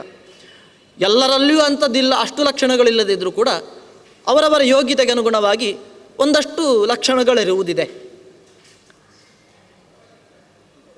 ದೇಹದ ಅವಯವಗಳು ಹೇಗಿರಬೇಕು, ಉಗುರು ಹೇಗಿರಬೇಕು, ಕಣ್ಣು ಹೇಗಿರಬೇಕು, ಬೆರಳುಗಳು ಹೇಗಿರಬೇಕು, ದೇಹದಲ್ಲಿರುವಂತಹ ಯಾವ ಅವಯವ ಎತ್ತರ ಇರಬೇಕು, ಯಾವ ಅವಯವಗಳು ಸೂಕ್ಷ್ಮವಾಗಿರಬೇಕು, ಹೀಗೆಲ್ಲ ಒಂದಷ್ಟು ಲಕ್ಷಣ. ಹಾಗೆಯೇ ಇದನ್ನೆಲ್ಲ ತಿಳಿದಂತಹ ನಾರದರು ಆಕಾಶರಾಜನ ಮಗಳನ್ನು ಕಾಣ್ತಾರೆ. ಕಂಡಾಗ ಅವಳಲ್ಲಿ ಎಲ್ಲ ಲಕ್ಷಣಗಳು ಕೂಡ ಕಾಣ್ತಾ ಉಂಟು. ಪ್ರತಿಯೊಂದು ಆ ಅವಯವಗಳನ್ನು ಗಮನಿಸಿ ಅವರು ಹೇಳ್ತಾರೆ, ಇದು ಸಾಮಾನ್ಯವಾದಂತಹ ಮಗುವಲ್ಲ, ಸಾಕ್ಷಾತ್ ಲಕ್ಷ್ಮಿಯೇ ಇಲ್ಲಿ ನಿನಗೆ ಮಗಳಾಗಿ ಸಿಕ್ಕಿದ್ದಾಳೆ. ಆದ್ದರಿಂದ ಈಕೆಯನ್ನು ಚೆನ್ನಾಗಿ ಬೆಳೆಸಬೇಕು ಅಂತ ಆದೇಶ ನೀಡ್ತಾರೆ. ಆಶುಗಚ್ಚ ಮಗಳು ಬೆಳೀತಾಳೆ. ಬೆಳೆದ ನಂತರ ಸಖಿಯರೊಂದಿಗೆ ಫಲಪುಷ್ಪಾದಿಗಳನ್ನು ತರಲಿಕ್ಕೋಸ್ಕರ ದೇವರ ಪೂಜೆಗಳಿಗೆ ಸಖಿಯರೊಂದಿಗೆ ಹೋಗ್ತಾಳೆ. ಹೋದಾಗ ಆ ಸಮಯದಲ್ಲಿ ಒಬ್ಬ ಯುವಕ ಬರ್ತಾನೆ. ಬಹಳ ಸುಂದರನಾದಂತಹ, ಈಕೆಯಲ್ಲಿ ಹೇಗೆ ಅನೇಕ ಲಕ್ಷಣಗಳು ಕಂಡು ಬಂದಿವೆಯೋ ಹಾಗೆಯೇ ಲಕ್ಷಣಭರಿತನಾದಂತಹ ಯುವಕ ವೇಗವಾಗಿ ಕುದುರೆಯಲ್ಲಿ ಬಂದಿದ್ದಾನೆ. ಕುದುರೆಯ ಏರಿ ವೇಗವಾಗಿ ಬಂದಿದ್ದಾನೆ.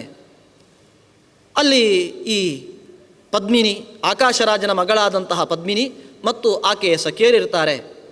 ಕುದುರೆಯಿಂದ ಇಳಿದು ಕೇಳ್ತಾನೆ ಆ ಸಖಿಯರ ಬಳಿ, ನಾನೊಂದು ಮೃಗವನ್ನು ಬೇಟೆಯಾಡ್ತಾ ಬಂದಿದ್ದೇನೆ, ಮೃಗ ಈ ಕ್ಷೇತ್ರಕ್ಕೆ ಬಂದಿದೆಯೋ ಎಲ್ಲಾದರೂ ನೋಡಿದ್ರು ಅಂತ. ಹೇಳ್ತಾರೆ ಇಲ್ಲ ಅಂತ. ಹೀಗೆ ಅವರ ಹತ್ರ ಮಾತಾಡ್ತಾ ಪದ್ಮಿನಿಯನ್ನು ಗಮನಿಸ್ತಾನೆ. ಬಹಳ ಸೌಂದರ್ಯವತಿ ಆಗಿದ್ದಾಳೆ. ಈತನ ಕಣ್ಣು ಆಕೆಯನ್ನು ತಪ್ಪಿಸದೆ ಬೇರೆ ಕಡೆ ಹೋಗ್ತಾನೇ ಇಲ್ಲ. ಅಷ್ಟೊಂದು ಆಸಕ್ತನಾಗಿದ್ದಾನೆ ಆಕೆಯಲ್ಲಿ. ಕೇಳುತ್ತಾನೆ, ಯಾರಿವಳು? ನಾನು ಈಕೆಯನ್ನು ಬಯಸಿದ್ದೇನೆ, ಸಹಾಯವನ್ನು ಮಾಡಿ ಅಂತ. ಅವರೆಲ್ಲ ಹೆದರಿಸಿಬಿಡ್ತಾರೆ. ಈಕೆ ಯಾರು ಅಂತ ನಿನಗೆ ಗೊತ್ತಿಲ್ಲ, ಆಕಾಶರಾಜ ಅಂತ ಇದ್ದಾನೆ, ಈ ನಾರಾಯಣಗಿರಿಯ ಅಧಿಪತಿ ಆತ, ಆತನ ಮಗಳು ಈಕೆ. ನೀನು ಈಕೆಯನ್ನು ಬಯಸಿದರೆ ಆತನ ಕೈಯಿಂದ ತಕ್ಕದಾದಂತಹ ಶಾಸ್ತಿಯನ್ನು ಅನುಭವಿಸಬೇಕಾಗ್ತದೆ, ಬೇಗ ಇಲ್ಲಿಂದ ಹೊರಡು ಅಂತ ಹೇಳ್ತಾರೆ. ಆಶುಗಚ್ಚ ವನಾದಸ್ಮಾತ್ ಆಕಾಶ ನೃಪ ಪಾಲಿತಾತ್ ಇತಿ ತಾಸಾಂ ವಚಶ್ರುತ್ವ ಹಯಾತ್ ಅವರು ರೋಹಸಃ. ಹೀಗೆ ಅವರು ಈ ಜಾಗವನ್ನು ಖಾಲಿ ಮಾಡು ಅಂತ ಹೇಳ್ತಾರೆ. ಆತ ಇಲ್ಲ, ಆಕಾಶರಾಜ ಯಾರು ಅಂತ ಹೇಳಿ ನಾನು ಅವನನ್ನು ಹೋಗಿ ಮಾತಾಡಿಸ್ತೇನೆ ಅಂತ ಹೇಳ್ತಾನೆ. ಅಷ್ಟಾಗುವಾಗ ಅವರು ಕೇಳ್ತಾರೆ, ಇಷ್ಟೊಂದು ಆಸಕ್ತನಾದಂತಹ ನಿನ್ನ ಹಿನ್ನೆಲೆ ಏನು? ಅವನು ಹೇಳ್ತಾನೆ, ದಿವಾಕರ ಕುಲಂ ಪ್ರಾಹು ಅಸ್ಮಾಕಂ ತು ಪುರಾವಿದ. ನನ್ನ ಕುಲ ಯಾವುದು ಅಂದರೆ ಹಿಂದಿನವರು ಹೇಳ್ತಾರೆ ನಮ್ಮದು ಸೂರ್ಯಕುಲ ಅಂತೆ. ಮತ್ತು ಹೆಸರು ಏನು ಅಂತ ಕೇಳಿದರೆ ಹೆಸರಿಗೆ ಮಿತಿ ಇಲ್ಲ, ಅನಂತ ಹೆಸರುಗಳು ನನಗಿದೆ. ಯಾವ ಹೆಸರು ಅಂತ ಹೇಳಿ? ಕೆಲವು ಬಾರಿ ನನ್ನ ಮೈ ಬಣ್ಣವನ್ನು ಇಟ್ಟುಕೊಂಡು ಕೂಡ ಹೆಸರು ಇಟ್ಟವರಿದ್ದಾರೆ, ಇನ್ನು ಗುಣಗಳನ್ನು ನೋಡಿಕೊಂಡು ಹೆಸರಿಟ್ಟವರಿದ್ದಾರೆ. ಇದಕ್ಕೆಲ್ಲ ನನ್ನಲ್ಲಿರುವ ನಾಮಗಳಿಗೆ ಮಿತಿ ಇಲ್ಲ. ಕೆಲವರಿಗೆ ನಾನು ಬ್ರಹ್ಮನೇ ಮೊದಲಾದಂತಹ ದೇವತೆಗಳಿಗೆ ವೈರಿಗಳಾದಂತಹ ಯಾರು ಅಸುರರಿದ್ದಾರೆ ಅವರಿಗೆ ನಾನು ಸುದರ್ಶನ ಚಕ್ರದಂತೆ, ಹಾಗೆಯೇ ಯಾತುಧಾನರಿಗೆ ನಾನು ಶಂಖವಿದ್ದಂತೆ. ಇವರೆಲ್ಲ ನನ್ನನ್ನು ನೋಡಿದರೆ ಹೆದರಿಕೊಂಡು ಓಡ್ತಾರೆ. ಹೀಗೆ ತನ್ನ ಹೆಸರು ವೀರಪತಿ ಎಂಬುದಾಗಿ, ನಾನು ವೆಂಕಟಾಚಲದಲ್ಲಿ ವಾಸವಾಗಿರ್ತೇನೆ ಅಂತ ಹೇಳ್ತಾನೆ. ಮತ್ತೆ ಅವರು ಹೇಳ್ತಾರೆ, ಆಕಾಶರಾಜೋ ದೃಷ್ಟ್ವಾ ತ್ವಾಂ ಕೃತ್ವಾ ನಿಗಡಬಂಧನಂ ಯಾವನ್ನಯತಿ ತಾವತ್ವಂ ಗಚ್ಚ ಶೀಘ್ರಂ ಸ್ವಮಾಲಯಂ. ನೀನು ಇನ್ನು ಇಲ್ಲೇ ಹೀಗೆ ಅಧಿಕ ಪ್ರಸಂಗ ಮಾಡ್ತಾ ಇದ್ದರೆ ಆಕಾಶರಾಜ ಬಂದೇ ಬಿಡ್ತಾನೆ. ಬಂದು ನಿನ್ನನ್ನು ಕೈ ಕಾಲು ಕಟ್ಟಿ ಬಂಧಿಸಿ ಸೆರೆಮನೆಗೆ ತಳ್ತಾನೆ. ನಿನಗೆ ಸೆರೆಮನೆ ವಾಸ ಬೇಕು ಅಂತಾದರೆ ಇಲ್ಲೇ ಇರು, ಇಲ್ಲ ಅಂತಾದರೆ ತಕ್ಷಣ ಹೋಗು ಅಂತ ಹೇಳಿದಾಗ ಮತ್ತೆ ಅವನು ಕುದುರೆಯನ್ನು ಏರಿ ಅಚಲಕ್ಕೆ ಪರ್ವತಕ್ಕೆ ಹೋಗ್ತಾನೆ. ತನ್ನ ಮನೆಗೆ ತೆರಳುತ್ತಾನೆ. ಆಯಾಸವನ್ನು ಪರಿಹರಿಸಿಕೊಳ್ಳಿಕ್ಕೆ ಚೆನ್ನಾಗಿ ಸ್ನಾನ ಮಾಡಿ ನಿದ್ದೆಯನ್ನು ಮಾಡ್ತಾನೆ. ಸ್ವಲ್ಪ ಸಮಯದ ಬಳಿಕ ಆತನ ಉಪಚಾರಕ್ಕೋಸ್ಕರ ಬಕುಲ ಮಾಲಿಕೆ ಎಂಬಳು ಬರ್ತಾಳೆ, ಆತನ ಸೇವಕಿ. ನಾನಾ ರೀತಿಯಾದಂತಹ ಭಕ್ಷ್ಯ ಭೋಜ್ಯಗಳನ್ನೆಲ್ಲ ತಂದಿರ್ತಾಳೆ. ಶುದ್ಧಾನ್ನಂ ಪಾಯಸಾನ್ನಂಚ ಗೌಡಂ ಮುದ್ಗಾನ್ನಮೇವಚ. ಶುದ್ಧವಾದಂತಹ ಅಕ್ಕಿಯನ್ನು ಬೇಯಿಸಿದ ಮಾಡಿದಂತಹ ಶುದ್ಧಾನ್ನ, ಎಷ್ಟೆಷ್ಟು ಬಗೆಯನ್ನು ಮಾಡಿದ್ದಾಳೆ. ಶುದ್ಧಾನ್ನ, ಇನ್ನು ಪಾಯಸಾನ್ನ ಅಂತಂದರೆ ಹಾಲಿನಲ್ಲೇ ಕುದಿಸಿ ಬೇಯಿಸಿ ಮಾಡಿದಂತಹ ಅನ್ನ. ಇನ್ನು ಗೌಡಂ ಅಂದರೆ ಗುಡಾನ್ನ, ಮುದ್ಗಾನ್ನ ಅಂದರೆ ಮತ್ತೆ ಪೊಂಗಲ್, ಇದನ್ನೆಲ್ಲ ಮಾಡಿ ತಂದಿದ್ದಾರೆ. ಹಾಗೆಯೇ ಸೂಪದಂಶಂ ಸುಗಂಧಂಚ ಪಂಚವಿಧಾ ಪೂಪಾನ್ ಪೂರಿಕಾ ವಟಕಾನಪಿ. ಪಂಚವಿಧವಾದಂತಹ ಅಪೂಪ ಅಂದರೆ ನಾವು ಅಪ್ಪ ಅಂತ ಹೇಳ್ತೇವೆ, ಅಂತಹ ಭಕ್ಷ್ಯವನ್ನು. ಇನ್ನು ವಡೆ ಮಾಡಿ ತಂದಿದ್ದಾಳಂತೆ, ಪೂರಿಯನ್ನು ಮಾಡಿ ತಂದಿದ್ದಾಳಂತೆ. ಹೀಗೆ ಈ ಎಲ್ಲ ಭಕ್ಷ್ಯಗಳು ಅದು ಪುರಾಣದಲ್ಲಿ ಹೇಳಿದಂತಹ ಭಕ್ಷ್ಯಗಳು. ಇದನ್ನೆಲ್ಲ ಆಕೆ ಈ ಶ್ರೀನಿವಾಸನಿಗೆ ವೀರಪತಿಗೆ ಅಂತ ತಂದಿದ್ದಾಳೆ. ಇವನು ಮಾತ್ರ ಬಹಳ ಆಯಾಸಗೊಂಡು ಜ್ವರದಿಂದ ಪೀಡಿತನಾದಂತೆ ಇವನು ಮಲ್ಕೊಂಡಿದ್ದಾನೆ. ಎಬ್ಬಿಸಿದ್ರೂ ಕೂಡ ನಿಶ್ಚೇಷ್ಟನಾಗಿದ್ದಾನೆ. ಈತನ ಈ ಅವಸ್ಥೆಯನ್ನು ಕಂಡು, ಅಪೂರ್ವವಾದಂತಹ ಈ ಅವಸ್ಥೆ, ಇಲ್ಲಿಯ ತನಕ ವೀರಪತಿ ಇಂತಹ ಒಂದು ಅವಸ್ಥೆಗೆ ಹೋದದ್ದನ್ನು ಆಕೆ ನೋಡಲಿಲ್ಲ. ವಿಚಾರಿಸ್ತಾಳೆ, ಏನಾಗಿದೆ, ಯಾಕೋಸ್ಕರ ಇಷ್ಟೊಂದು ಮಾನಸಿಕವಾಗಿ ಕುಗ್ಗಿ ಹೋಗಿದ್ದಿ ಅಂತ ಕೇಳಿದಾಗ ಹಿಂದೆ ನಡೆದಂತಹ ವಿಚಾರಗಳನ್ನೆಲ್ಲ ಹೇಳ್ತಾನೆ. ತಾನು ಹೀಗೆ ವನಕ್ಕೆ ಹೋಗಿದ್ದೆ, ಅಲ್ಲಿ ತಾನು ಒಬ್ಬಳು ಸುಂದರಿಯನ್ನು ನೋಡಿದ್ದೇನೆ. ಅವಳು ಯಾರು, ಎಲ್ಲಿದ್ದಾಳೆ ಅದನ್ನೀಗ ತಿಳಿಬೇಕಾಗಿದೆ. ಈ ಕಥೆಯನ್ನು ವರಾಹದೇವರು ಧರಣಿದೇವಿಗೆ ಹೇಳ್ತಾ ಇದ್ದಾರೆ. ಆಗ ಯದ್ಯಪಿ ಈ ವೀರಪತಿ ಯಾರನ್ನು ಕಂಡದ್ದು ಎಂಬುದನ್ನು ವರಾಹದೇವರು ಧರಣಿಗೆ ಹೇಳ್ತಾ ಇದ್ದಾರೆ.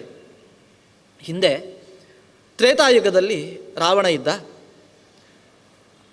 ರಾವಣನಿಗೆ ಸೀತೆಯ ಮೇಲೆ ವ್ಯಾಮೋಹ ಇತ್ತು. ಆದ್ದರಿಂದ ಪುರಾ ತ್ರೇತಾಯುಗೆ ಪುಣ್ಯೆ ರಾವಣಂ ಹತವಾನಹಂ ತದಾ ವೇದವತಿ ಕನ್ಯಾ ಸಾಹಾಯಂ ಅಕರೋಚ್ಛ್ರಿಯ. ಆ ಸಮಯದಲ್ಲಿ ಈಕೆ ವೇದಾವತಿ ಎಂಬುದಾಗಿದ್ಲು. ಏನು ವೇದಾವತಿಗೆ ಮತ್ತು ಭಗವಂತನಿಗೆ ಏನು ಸಂಬಂಧ ಅಂತಂದರೆ, ಈ ವೇದಾವತಿ ಸೀತೆಗೆ ಸಹಾಯ ಮಾಡಿದ್ಲು. ಸೀತೆ ಲಕ್ಷ್ಮಿ ತಾನು ಜನಕನ ಮಗಳಾಗಿ ಸೀತೆಯಾಗಿ ಬಂದಿದ್ಲು. ರಾವಣ ಈ ಸೀತೆಯನ್ನು ಅಪಹರಿಸಲಿಕ್ಕೆ ಬಯಸಿದಾಗ ಅಗ್ನಿ ಸಹಾಯ ಮಾಡಿದ. ಈ ವೇದಾವತಿಯನ್ನು ಆ ಸೀತೆಯ ಜಾಗದಲ್ಲಿರಿಸಿ ಸೀತೆಯನ್ನು ತಾನು ತನ್ನ ಲೋಕಕ್ಕೆ ಕರೆದುಕೊಂಡು ಹೋದ. ಅಗ್ನಿಹೋತ್ರ ಗತೋ ವನ್ನಿಹಿ ತಂ ಜ್ಞಾತ್ವಾ ರಾವಣೋದ್ಯಮಂ ಆದಾಯ ಸೀತಾಂ ಪಾತಾಲೆ ಸ್ವಾಹಾಯಾಂ ಸನ್ನಿವೇಶ ಚ. ಅಗ್ನಿ ಸೀತೆಯನ್ನು ತಾನು ಪಾತಾಳಕ್ಕೆ ಕೊಂಡು ಹೋಗಿ ಸ್ವಾಹ ಎಂಬುದಾಗಿ ಅಗ್ನಿಯ ಪತ್ನಿ ಇದ್ಲು, ಅವಳ ಜೊತೆಗೆ ಸೀತೆಯನ್ನು ಬಿಟ್ಟಿದ್ದಾನೆ. ಹಾಗಾದರೆ ರಾವಣ ಸೀತೆಯನ್ನು ಅಪಹಾರ ಮಾಡಲಿಲ್ವಾ ಅಂತಂದರೆ, ತೇನೈವ ರಕ್ಷಸಾ ಸ್ಪೃಷ್ಟಾಂ ಪುರಾ ವೇದವತೀಂ ಶುಭಾಂ. ಸೀತೆಯ ಜಾಗದಲ್ಲಿದ್ದದ್ದು ಅದು ನಿಜವಾದ ಸೀತೆ ಅಲ್ಲ, ಈ ವೇದವತಿಯೇ ಸೀತೆಯ ಇದ್ಲು. ಆದ್ದರಿಂದ ರಾವಣ ಅಪಹಾರ ಮಾಡಿದ್ದು ಈ ವೇದವತಿಯನ್ನು. ಹೀಗೆ ಒಂದು ವೇಳೆ ವೇದವತಿ ಅಲ್ಲ ಅಂತಾದರೆ ಸೀತೆಯ ಅಪಹರಣಕ್ಕೊಳಗಾಗಬೇಕಾಗಿತ್ತು. ಆದ್ದರಿಂದ ಲಕ್ಷ್ಮಿಗೆ ಈಕೆ ಸಹಾಯವನ್ನು ಮಾಡಿದ್ದಾಳೆ. ಈ ಸಹಾಯವನ್ನು ನೆನೆದು ಲಕ್ಷ್ಮೀದೇವಿಯೇ ತನ್ನ ಪತಿಯಾದಂತಹ ನಾರಾಯಣನಲ್ಲಿ ಕೇಳಿಕೊಂಡಿದ್ದಾಳೆ. ಮಮ ಪ್ರೀತಿಕರಿ ನಿತ್ಯಂ ವೇದವತಿ ವಿಭೋ ಇಯಂ ವೇದವತಿ ವಿಭೋ. ಇವಳು ವೇದವತಿ ನನಗೆ ಅತ್ಯಂತ ಪ್ರೀತಿಗೆ ಪಾತ್ರಳಾಗಿದ್ದಾಳೆ. ಪ್ರೀತಿಗೆ ಪಾತ್ರಳಾದ ನಂತರ ಅವಳಿಗೆ ಪ್ರೀತಿಯ ಕಾಣಿಕೆಯನ್ನು ಏನಾದರೂ ಕೊಡಬೇಕು. ತಸ್ಮಾತ್ ಪರಾಂ ಭಾಗವತೀಂ ದೇವೈನಾಂ ವರಯ ಪ್ರಭೋ. ಅವಳಿಗೆ ಏನು ಕೊಡಬೇಕು ಅಂತ ಕೇಳಿದಾಗ ವೇದವತಿ ಕೇಳಿದ್ದಾಳೆ, ನಾನು ಭಗವಂತನ ಪತ್ನಿಯಾಗಬೇಕು ಅಂತ, ಆದ್ದರಿಂದ ನೀನವಳನ್ನು ವರಿಸಬೇಕು ಎಂಬುದಾಗಿ ಸೀತೆ ಕೇಳಿಕೊಂಡಿದ್ದಾಳೆ. ಲಕ್ಷ್ಮಿ ಕೇಳಿಕೊಂಡಿದ್ದಾಳೆ ಭಗವಂತನ ಬಳಿ. ಅದಕ್ಕೆ ಇಲ್ಲ, ಈ ಕಾಲದಲ್ಲಿ ಮತ್ತೊಮ್ಮೆ ನಿನ್ನನ್ನು ವರಿಸಲಿಕ್ಕಾಗುವುದಿಲ್ಲ, ಅದಕ್ಕೋಸ್ಕರ ಮುಂದೆ 28ನೇ ಕಲಿಯುಗದ ಪೂರ್ವದಲ್ಲಿ ದ್ವಾಪರ ಅಂತ್ಯದಲ್ಲಿ ಮತ್ತೆ ನಿನ್ನನ್ನು ವರಿಸ್ತೇನೆ ಎಂಬುದಾಗಿ ಭಗವಂತ ವರವನ್ನು ಕೊಟ್ಟಿದ್ದಾನೆ. ಅದರ ಪರಿಣಾಮವಾಗಿ ಇವತ್ತಿವಳು ವೇದವತಿಯೇ ಈ ಪದ್ಮಿನಿಯಾಗಿ ಹುಟ್ಟಿದ್ದಾಳೆ ಎಂಬುದಾಗಿ ಆ ವೀರಪತಿ ಪದ್ಮಿನಿಯ ಇತಿಹಾಸವನ್ನು ಹೇಳ್ತಾನೆ. ಇಂತಹ ಪದ್ಮಿನಿ ಎಲ್ಲಿದ್ದಾಳೆ, ಅವಳ ಮತ್ತೆ ಸಂಪಾದನೆಯ ವಿಧಾನ ಹೇಗೆ, ಇದನ್ನೆಲ್ಲ ನೀನು ತಿಳಿದು ನನಗೆ ಸಹಾಯ ಮಾಡಬೇಕು ಅಂತ ಬಕುಲ ಮಾಲವಿಕಾ ಎಂಬಾಕೆಗೆ ವೀರಪತಿ ಹೇಳಿದಾಗ ತಾನು ಎಲ್ಲಿ ಕಂಡದ್ದು ಆ ದೇಶವನ್ನು ಕೇಳ್ತಾಳೆ.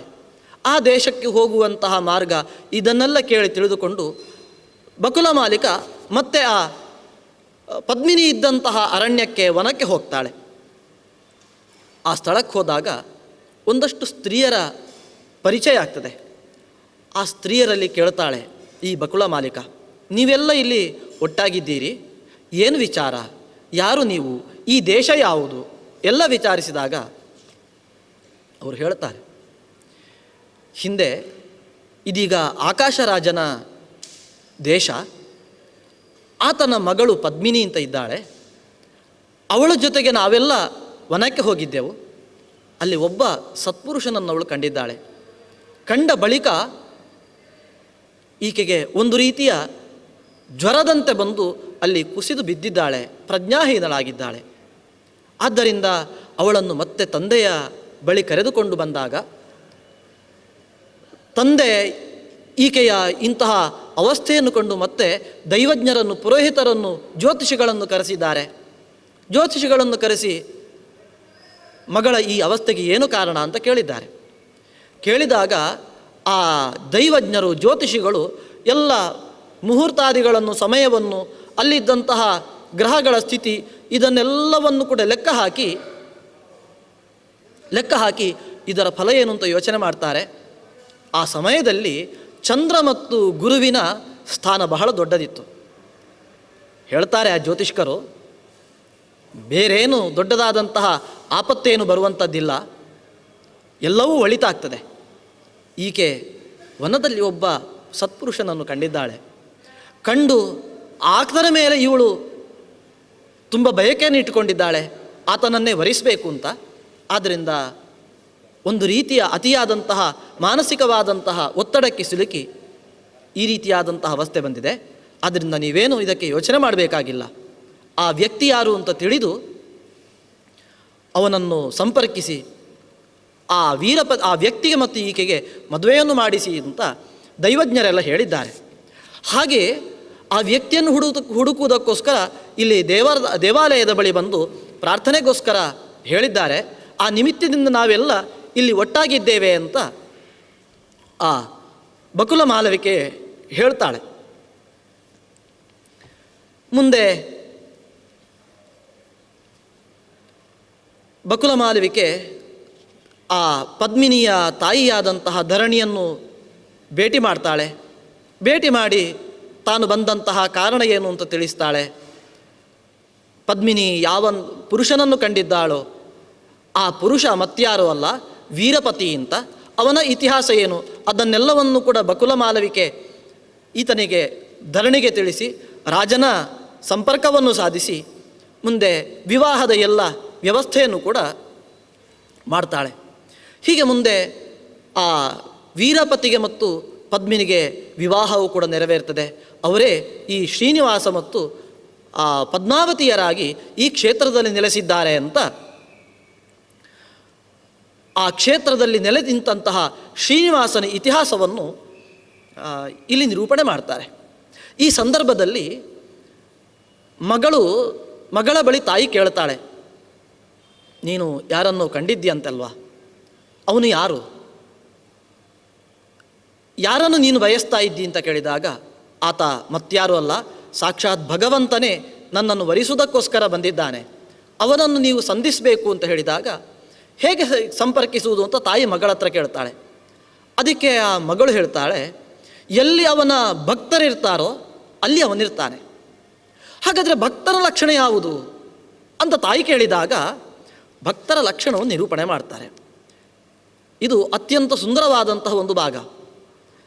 ಭಗವಂತನ ಭಕ್ತರು ಹೇಗಿರ್ತಾರೆ, ವಿಷ್ಣುವಿನ ಭಕ್ತರ ಲಕ್ಷಣ ಏನು ಅಂತಂದರೆ ಊರ್ಧ್ವಪುಂಡ್ರಂ ಸಾಂತರಾಲಂ ಶಂಖಚಕ್ರಾಂಕಿತ ನಿತ್ಯಂ ಭುಜಯುಗ್ಮೇ ವಸುಂಧರೆ. ಭಗವಂತನ ಭಕ್ತರು ಎರಡು ಕೈಗಳಲ್ಲಿಯೂ ಕೂಡ ಶಂಖಚಕ್ರದಿಂದ ಚಿಹ್ನಿತರಾಗಿರ್ತಾರೆ. ಊರ್ಧ್ವಪುಂಡ್ರಂ ಸಾಂತರಾಲಂ ತೇಷಾಮೇವ ವಿಶೇಷತಃ. ಇನ್ನು ಊರ್ಧ್ವಪುಂಡ್ರವನ್ನು ಧರಿಸಿರ್ತಾರೆ ಲಲಾಟದಲ್ಲಿ, ಹಣೆಯಲ್ಲಿ. ಅದು ಮತ್ತೆ ಸಾಂತರಾಳಂ, ಅಂತರಾಳ ಮತ್ತೆಯಲ್ಲಿ ಶುದ್ಧವಾಗಿರ್ತದೆ. ಪುಂಡ್ರಾಣಿ ದ್ವಾದಶ ಪುನರ್ಧಾರಯಂತಿ ತಥಾಪರೆ. ಆ ವಿಷ್ಣು ಭಕ್ತರಾದವರು ದ್ವಾದಶ ಪುಂಡ್ರಗಳನ್ನು 12 ನಾಮಗಳನ್ನು ಹಾಕಿಕೊಂಡಿರ್ತಾರೆ. ಆ ನಾಮಗಳನ್ನು ಹಾಕಿಕೊಳ್ಳುವಂತಹ ಸ್ಥಾನ ಯಾವುದು, ಇದನ್ನೆಲ್ಲ ಬಹಳ ಸುಂದರವಾಗಿ ನಿರೂಪಣೆ ಮಾಡ್ತಾರೆ ಮಧ್ವಾಚಾರ್ಯರು. ಭಗವದ್ಭಕ್ತರು ಹಾಕಿಕೊಳ್ಳಬೇಕಾದಂತಹ ಭಗವಂತನ ಚಿಹ್ನೆಗಳನ್ನು ಹೇಗೆ ನಿರೂಪಿಸಿದ್ದಾರೋ ತದ್ವತ್ತಾಗಿ ವೆಂಕಟಾಚಲ ಮಹಾತ್ಮೆಯನ್ನು ಹೇಳುವಂತಹ ಈ ಸ್ಕಂದ ಪುರಾಣ ಭಾಗ ನಿರೂಪಣೆ ಮಾಡ್ತಾ ಉಂಟು. ಇನ್ನು ಅವರ ಲಕ್ಷಣವನ್ನು ಹೇಳ್ತಾರೆ. ಸತ್ಯಂ ವದಂತಿಯೇ ದೇವಿ ನಾ ಸೂಯಂತೆ ಪರಾಂಕ್ವಚಿತ್. ಆ ಭಗವಂತನ ಭಕ್ತರಾದವರು ಯಾವತ್ತಿಗೂ ಕೂಡ ಬೇರೆಯವರ ಬಗ್ಗೆ ಅಸೂಯೆ ಪಡುವುದಿಲ್ಲ. ನನ್ನಕ್ಕಿಂತ ಹೆಚ್ಚಿನದಾದಂತಹ ಸಂಪತ್ತಿ ಇದೆ ಅಥವಾ ಜ್ಞಾನ ಇದೆ, ಇದು ಯಾವುದರ ಬಗ್ಗೆಯೂ ಕೂಡ ಪರರ ಬಗ್ಗೆ ಅಸೂಯೆ ಪಡಲಾರರು. ಆಮೇಲೆ ಪರನಿಂದಾಂ ನಕುರುವಂತಿ ಪರಸ್ವಂ ನಾಹರಂತಿ ಚ. ಇದೆಲ್ಲ ಭಗವಂತನ ಭಕ್ತರ ಲಕ್ಷಣವನ್ನು ಯಾಕೆ ಹೇಳ್ತಾ ಇದ್ದಾರೆ ಅಂದರೆ, ಭಗವಂತನ ಭಕ್ತರಾದವರು ಹೀಗಿರಬೇಕು ಅಂತ ತೋರಿಸೋದಕ್ಕೋಸ್ಕರ. ಹೇಗಿರ್ತಾರೆ? ಪರನಿಂದಾಂ ನಕುರುವಂತಿ, ಪರರ ನಿಂದೆ ಮಾಡಲಿಕ್ಕೆ ಹೋಗುವುದಿಲ್ಲ. ನಿಂದೆ ಯಾವಾಗ ಮಾಡುವುದು? ದೋಷ ಕಂಡಾಗ. ದೋಷ ಯಾರ ಹತ್ರ ಇಲ್ಲ? ಹುಟ್ಟಿದಂತಹ ಪ್ರತಿಯೊಬ್ಬ ವ್ಯಕ್ತಿಯಲ್ಲಿಯೂ ಕೂಡ ದೋಷ ಇದ್ದೇ ಇದೆ. ದೋಷರಹಿತನಾದವ ಭಗವಂತ. ಭಗವಂತ ಒಬ್ಬನೇ ಇರುವುದು, ಉಳಿದವರೆಲ್ಲರೂ ಕೂಡ ದೋಷ ಉಳ್ಳವರು. ಆದ್ದರಿಂದ ದೋಷ ಎಂಬುದು ಸಹಜವಾಗಿರುವಾಗ ಅದನ್ನು ಯಾಕೆ ಹೇಳಬೇಕು? ಇದೆಲ್ಲ ಸಹಜ. ಕೆಲವರಲ್ಲಿ ಕೋಪ ಇರ್ಬೋದು, ಸಿಟ್ಟು ಇರ್ಬೋದು, ಅಥವಾ ಕೆಲವರಲ್ಲಿ ಅಸೂಯೆ, ಈರ್ಷ್ಯೆ, ಸುಳ್ಳು ಹೇಳುವುದು, ಮೋಸ ಮಾಡುವುದು, ಹೌದು ಇದೆ. ಹಾಗಂತಂದುಕೊಂಡು ಅದನ್ನೇ ದೊಡ್ಡ ಸಂಗತಿಯಾಗಿ ಮಾಡಿ ಅದನ್ನೇ ನಮ್ಮ ಜೀವನ, ಅದೇ ನಮ್ಮ ಶ್ವಾಸೋಚ್ಛ್ವಾಸಗಳು ಅಂತಂದುಕೊಂಡು ನಾವು ಜೀವನದಲ್ಲಿ ಅದನ್ನೆಲ್ಲ ರಕ್ತಗತ ಮಾಡಿಕೊಳ್ಬೇಕಾಗಿಲ್ಲ. ಪರನಿಂದಾಂ ನಕುರುವಂತಿ ಪರಸ್ವಂ ನಾಹರಂತಿ ಚ. ಭಗವದ್ಭಕ್ತರಾದವರು ಪರರ ಸೊತ್ತನ್ನು ಯಾವತ್ತಿಗೂ ಕೂಡ ಕದಿಯುವುದಿಲ್ಲ, ಬಯಸುವುದಿಲ್ಲ. ನ ಸ್ಮರಂತಿ ನ ಪಶ್ಯಂತಿ ನ ಸ್ಪೃಶಂತಿ ಕದಾಚನ. ಬೇರೆಯವರ ಸೊತ್ತು ಅಂತಾದರೆ ಅದು ಬೇಕು ಅಂತಾಗಲಿ, ಅಥವಾ ತನ್ನದ್ದಾಗಿದ್ದರೆ ಒಳ್ಳೆದಿತ್ತು ಅಂತ ಅದನ್ನು ನೋಡುವುದೂ ಇಲ್ಲ. ನ ಸ್ಮರಂತಿ ನ ಸ್ಪೃಶಂತಿ, ಅದನ್ನು ಮುಟ್ಟುವುದಿಲ್ಲ. ನನ್ನದಾಗಿದ್ದರೆ ಎಂಬುದಾಗಿ ಕಣ್ಣರಳಿಸಿ ನೋಡುವುದೂ ಇಲ್ಲ. ತನಗೇನು ಸಿಕ್ಕಿದೆಯೋ ಅದರಿಂದ ತೃಪ್ತರಾಗ್ತಾರೆ, ಪರರ ಸೊತ್ತನ್ನು ಬಯಸುವುದಿಲ್ಲ. ಪರದಾರಾನ್ ಸ್ವರೂಪಾಂಶ್ಚ ಏಚ ತಾನ್ ವಿದ್ಧಿ ವೈಷ್ಣವಾನ್. ಕೇವಲ ಪರರ ಸೊತ್ತು ಮಾತ್ರ ಅಲ್ಲ, ಪರ ಸ್ತ್ರೀಯರ ಬಗ್ಗೆಯೂ ಕೂಡ ವಿಷ್ಣು ಭಕ್ತರಾದವರು ಒಂದು ಸ್ಪರ್ಶವಾಗಲಿ ಅಥವಾ ದರ್ಶನವನ್ನಾಗಲಿ ಅನ್ಯಥಾ ದೃಷ್ಟಿಯಿಂದ ಮಾಡಲಾರರು ಅಂತ ಒಂದಷ್ಟು ವೈಷ್ಣವರ ಗುಣಗಳನ್ನು ಹೇಳ್ತಾರೆ. ಆಮೇಲೆ ಮುದ್ರಾಧಾರಣೆಯ ಬಗ್ಗೆ ಹೇಳ್ತಾರೆ. ಈ ಮುದ್ರಾಧಾರಣೆ ಬಗ್ಗೆ ಪುರಾಣ ಹೇಳುವಂತಹ ಈ ಅಂಶ ಅದು ಇವತ್ತು ನಾವು ಕಾಣದೇ ಇರುವಂಥದ್ದು. ಏವಂ ವಿಧೈರ್ಗುಣೈರ್ಯುಕ್ತಾನ್ ಪಂಚಾಯುಧಧರಾ ಅಪಿ ಪಿತ್ರಾಚ ಆಚಾರ್ಯ ರೂಪೇಣ ಶಿಷ್ಟೇನ ಅನ್ಯೇನ ವಾ ಪುನಃ. ಪಂಚಾಯುಧಗಳ ಧಾರಣೆಯನ್ನು ಮಾಡಬೇಕು ಅಂತ ಹೇಳ್ತಾರೆ. ಏವಂ ವಿಧೈಹಿ ಗುಣೈಹಿ.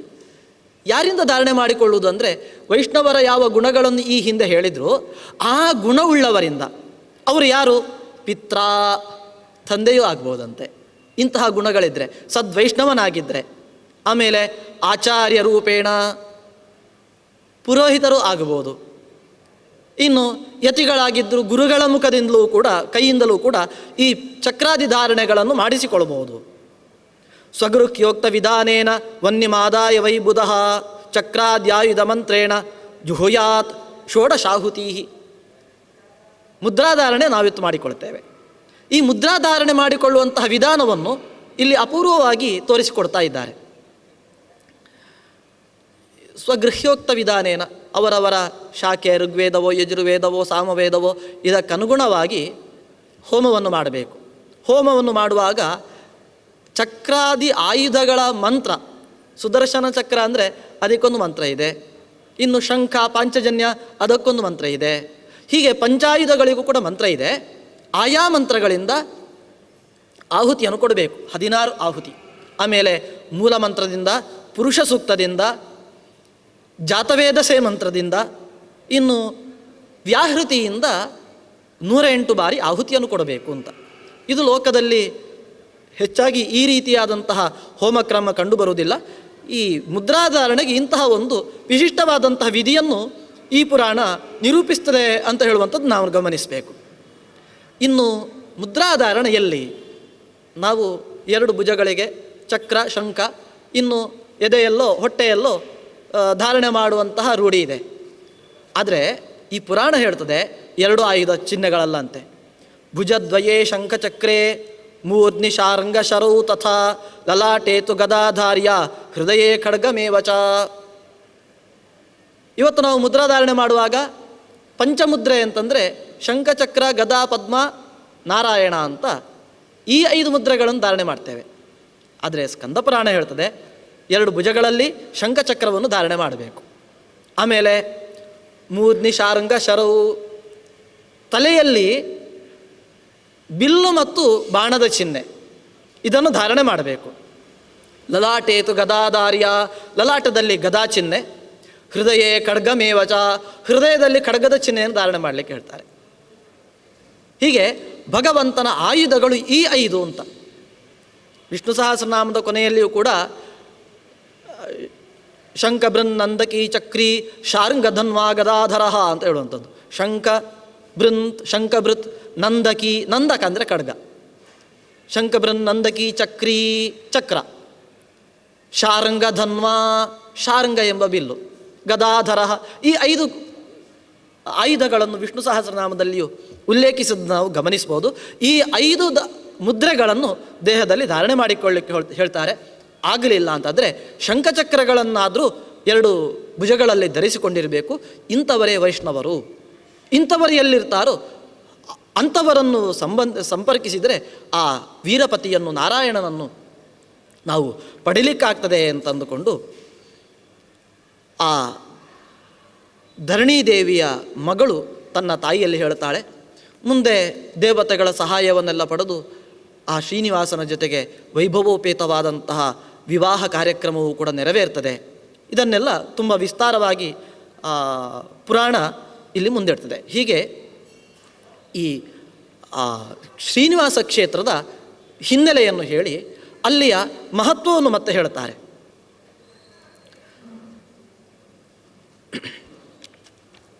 ವಸು ಅಂತ ಒಬ್ಬ ಇದ್ದ.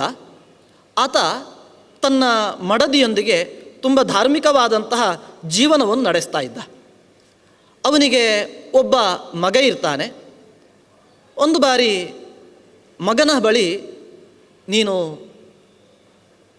ಇಲ್ಲೇ ಇರತಕ್ಕಂತಹ ಶ್ಯಾಮಾಕ ಎಂಬ ಧಾನ್ಯ, ಅದನ್ನು ನೀನು ಚೆನ್ನಾಗಿ ನೋಡಿಕೊಳ್ಬೇಕು. ಪ್ರಾಣಿ ಪಕ್ಷಿಗಳೆಲ್ಲ ಬಂದು ಆ ಧಾನ್ಯವನ್ನೆಲ್ಲ ಹಾಳು ಮಾಡ್ತದೆ, ಆದ್ದರಿಂದ ನೀನು ಕಾಯಬೇಕು ಅಂತ ಹೇಳಿ ಮಗನಿಗೆ ಜವಾಬ್ದಾರಿಯನ್ನು ಕೊಟ್ಟು ತಾನು ಜೇನುತುಪ್ಪವನ್ನು ಸಂಗ್ರಹಿಸಿಕೊಂಡು ಬರ್ತೇವೆ ಎಂಬುದಾಗಿ ವಸು ಮತ್ತು ಆತನ ಪತ್ನಿ ಇಬ್ಬರೂ ಕೂಡ ಕಾಡಿಗೆ ಹೋಗ್ತಾರೆ. ತುಂಬ ಹೊತ್ತಾಯಿತು, ಬರಲೇ ಇಲ್ಲ. ಹಸಿವಾಗಲಿಕ್ಕೆ ಆರಂಭ ಆಯಿತು. ಆವಾಗ ಆತನ ಮಗ ಅಲ್ಲಿದ್ದಂತಹ ಧಾನ್ಯವನ್ನೇ ಸ್ವೀಕರಿಸಿ ಬೇಯಿಸಿ ದೇವರಿಗೆ ಸಮರ್ಪಣೆ ಮಾಡ್ತಾನೆ. ಯಾವ ದೇವರಿಗೆ ಅಂದರೆ ಇದೇ ವೆಂಕಟಾಚಲದಲ್ಲಿ ಸನ್ನಿಹಿತನಾದಂತಹ ಶ್ರೀನಿವಾಸನಿಗೆ ಅರ್ಪಣೆ ಮಾಡಿ ತಾನದನ್ನು ತಿಂತಾನೆ. ಸಂಜೆಯಾಗುವಾಗ ತಂದೆ ತಾಯಿಗಳು ಬಂದಿದ್ದಾರೆ. ಮಗ ಆ ಧಾನ್ಯವನ್ನು ಬೇಯಿಸಿ ತಿಂದಿದ್ದಾನೆ ಅಂತ ಗೊತ್ತಾಯಿತು. ನನ್ನ ಅನುಮತಿಯನ್ನು ಪಡೆಯದೆ ನೀನು ಆ ಧಾನ್ಯವನ್ನು ಬೇಯಿಸಿ ತಿಂದದ್ರಿಂದ ನಿನಗೆ ತಕ್ಕದಾದಂತಹ ಶಿಕ್ಷೆಯನ್ನು ಕೊಡ್ತೇನೆ ಅಂತ ಖಡ್ಗವನ್ನು ಎತ್ತುತ್ತಾನೆ. ಎತ್ತಿದಾಗ ಮೇಲಿನಿಂದ ಆ ಖಡ್ಗವನ್ನು ಯಾರು ಎಳೆದ ಹಾಗಾಯಿತು. ನೋಡಿದರೆ ಅಲ್ಲಿ ಶಂಖಚಕ್ರ ಗದಾಧಾರಿಯಾದಂತಹ ಆ ಶ್ರೀನಿವಾಸನೇ ಸನ್ನಿಹಿತನಾಗಿದ್ದಾಗ ಕೇಳ್ತಾನೆ ಆತ, ಯಾಕೆ ನನ್ನನ್ನು ತಡಿತಾ ಇದ್ದಿ? ಈತ ತಪ್ಪು ಮಾಡಿದ್ದಾನೆ, ನನ್ನ ಅನುಮತಿಯನ್ನು ಪಡೆಯದೆ ಧಾನ್ಯವನ್ನು ಭಕ್ಷಿಸಿದ್ದಾನೆ, ಆದ್ದರಿಂದ ನಾನು ಇವನಿಗೆ ಶಿಕ್ಷೆ ಕೊಡಬೇಕಿತ್ತಲ್ವ ಅಂತ ಹೇಳಿದಾಗ ದೇವರು ಹೇಳ್ತಾರೆ, ನಿನ್ನಕ್ಕಿಂತಲೂ ಹೆಚ್ಚಿನದಾದಂತಹ ಪ್ರೀತಿಯನ್ನು ನಾನು ನಿನ್ನ ಮಗನ ವಿಷಯದಲ್ಲಿ ಸಂಪಾದಿಸಿದ್ದೇನೆ. ಯಾಕೆಂದರೆ ಯಾವ ಕ್ಷಣದಲ್ಲೂ ಕೂಡ ಆತ ನನ್ನನ್ನು ಮರೆಯದೆ ಜೋರಾದಂತಹ ಹಸಿವೆಯಾದಾಗಲೂ ನನಗೆ ಸಮರ್ಪಿತವಾಗಿ ಅನ್ನವನ್ನು ಸ್ವೀಕಾರ ಮಾಡಿದ್ದಾನೆ. ಆದ್ದರಿಂದ ನಾನು ಇಲ್ಲಿ ಬರತಕ್ಕಂತಹ ಎಲ್ಲ ಭಕ್ತರಿಗೂ ಕೂಡ ನಾನು ಅನುಗ್ರಹವನ್ನು ಮಾಡಲಿಕ್ಕೆ ಕಾತರನಾಗಿರ್ತೇನೆ ಅಂತ ಆ ಕ್ಷೇತ್ರದ ಮಹಾತ್ಮೆಯನ್ನು ಹೇಳಲಿಕ್ಕೆ ಈ ಪುರಾಣ ವಸುವಿನ ಚರಿತ್ರೆಯನ್ನು ಹೇಳಿದೆ. ಮುಂದೆ ವೆಂಕಟಾಚಲ ಕ್ಷೇತ್ರದ ವರ್ಣನೆಯನ್ನು ಮಾಡ್ತಾರೆ. ಅಲ್ಲಿ ಉತ್ಸವಾದಿಗಳು ಅದರ ಮಹತ್ವವನ್ನೆಲ್ಲ ಹೇಳ್ತಾ, ಸಕುಟುಂಬಾಶ್ಚ ಸೇವಾರ್ಥಂ ಆಯಾಂತಿ ಪ್ರತಿವತ್ಸರಂ. ಸಕುಟುಂಬಿಕರಾಗಿ ಜನರೆಲ್ಲ ಆ ಕ್ಷೇತ್ರಕ್ಕೆ ಸೇವೆಗೋಸ್ಕರ ಬರ್ತಾರೆ ಅಂತ ನಾವು ಇವತ್ತು ಕಾಣ್ತೇವೆ. ತಿರುಪತಿಯಲ್ಲಿ ಬಹಳಷ್ಟು ಜನಜಂಗುಳಿ ಎಲ್ಲ ಇರ್ತದೆ ಅಂತ. ಇದು ಇವತ್ತಿನ ಸ್ಥಿತಿಯಲ್ಲ, ಪುರಾಣ ಹೇಳಿದಂತಹ ಕತೆ. ಅವತ್ತಿಗೂ ಕೂಡ ಬಹಳ ಪ್ರಾಚೀನ ಕಾಲದಿಂದ ಸಕುಟುಂಬಿಕರಾಗಿ ಜನ ಎಲ್ಲ ಬರ್ತಾರೆ. ಪ್ರತಿ ವರ್ಷಂ ತತ್ಸೇವಾ ನಿಮಿತ್ತಂ ಸರ್ವಮಾನವಾ ಸರ್ವೇ ದೇವಾಶ್ಚ ಗಂಧರ್ವಾ ಸಿದ್ಧಾ ಸಾಧ್ಯಾ ಮಹೋಜಸಃ. ಕೇವಲ ಮನುಷ್ಯರು ಮಾತ್ರ ಬರುವುದಲ್ಲ, ದೇವತೆಗಳು, ಸಿದ್ಧರು, ಸಾಧ್ಯರು, ಗಂಧರ್ವರು ಇವರೆಲ್ಲ ಬಂದು ಸೇವೆ ಮಾಡ್ತಾರೆ. ಇನ್ನು ಅಲ್ಲಿ ಉತ್ಸವ ಆಗ್ತದೆ. ಉತ್ಸವಕ್ಕೆ ನಾವು ಬ್ರಹ್ಮೋತ್ಸವ ಅಂತ ಕರಿತೇವೆ. ಅದನ್ನು ಮತ್ತೆ ಪುರಾಣವೇ ಹೇಳಿದೆ. ಬ್ರಹ್ಮೋತ್ಸವೇ ಭಗವತಃ ಸಮಾಯಾಂತಿ ದ್ವಿಜೋತ್ತಮ. ಆ ಶ್ರೀನಿವಾಸನ ಉತ್ಸವವನ್ನು ಆ ಕಾಲದಿಂದಲೂ ಕೂಡ ಬ್ರಹ್ಮೋತ್ಸವ ಅಂತ ಕರೀತಿದ್ದಾರೆ. ಪುರಾಣವೇ ಈ ಕಥೆಯನ್ನು, ಈ ಸಂಗತಿಯನ್ನು ಹೇಳಿದ್ರಿಂದ, ಬ್ರಹ್ಮೋತ್ಸವ ಅಂತ ಕರೆದದ್ರಿಂದ ಇವತ್ತಿಗೂ ಕೂಡ ಶ್ರೀನಿವಾಸನ ಉತ್ಸವವನ್ನು ಆ ರೀತಿಯಾಗಿಯೇ ಕರೆಯುವುದು.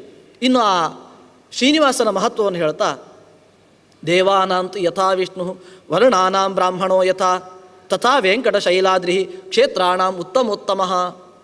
ಈ ಕ್ಷೇತ್ರ ಎಷ್ಟು ಉತ್ತಮೋತ್ತಮ, ಎಲ್ಲದಕ್ಕಿಂತಲೂ ಉತ್ತಮ. ಹೇಗೆ ಅಂತಂದರೆ, ದೇವಾನಾಂತು ಯಥಾ ವಿಷ್ಣು, ದೇವತೆಗಳಲ್ಲಿ ಹೇಗೆ ವಿಷ್ಣುವು ಉತ್ತಮನೋ ಹಾಗೆ ಈ ಕ್ಷೇತ್ರ ಉತ್ತಮ ಅಂತ. ಒಂದು ಸಂಗತಿಯನ್ನು ಹೇಳಲಿಕ್ಕೆ ಹೋಗಿ ಮತ್ತೊಂದು ಸಂಗತಿಯನ್ನು ಹೇಳ್ತಾ ಇದ್ದಾರೆ. ಕ್ಷೇತ್ರದ ಉತ್ತಮತ್ವವನ್ನು ಹೇಳಲಿಕ್ಕೆ ಹೋದದ್ದು, ಆವಾಗ ದೇವಾನಾಂಚ ಯಥಾ ವಿಷ್ಣು, ದೇವತೆಗಳಲ್ಲಿ ಎಲ್ಲರಲ್ಲಿಯೂ ಕೂಡ ಉತ್ತಮನಾದವು ವಿಷ್ಣು ಎಂಬುದಾಗಿ ವಿಷ್ಣುವಿನ ಸರ್ವೋತ್ತಮತ್ವವನ್ನು ಪುರಾಣ ಇಲ್ಲಿ ಹೇಳ್ತಾ ಇದೆ. ಹಾಗೆಯೇ ಇನ್ನೊಂದು ಸಂಗತಿಯನ್ನು ಪುರಾಣ ಹೇಳ್ತದೆ. ವೈಷ್ಣವಾನಾಂ ಯಥಾ ರುದ್ರ ರತ್ನಾನಾಂ ಕೌಸ್ತುಭೋ ಯಥಾ. ಲೋಕದಲ್ಲಿ ಒಂದು ಭ್ರಮೆ, ಕೆಲವರು ಶಿವ ಸರ್ವೋತ್ತಮ ಅಂತ ಹೇಳ್ತಾರೆ, ಕೆಲವರು ವಿಷ್ಣು ಸರ್ವೋತ್ತಮ ಅಂತ ಹೇಳ್ತಾರೆ.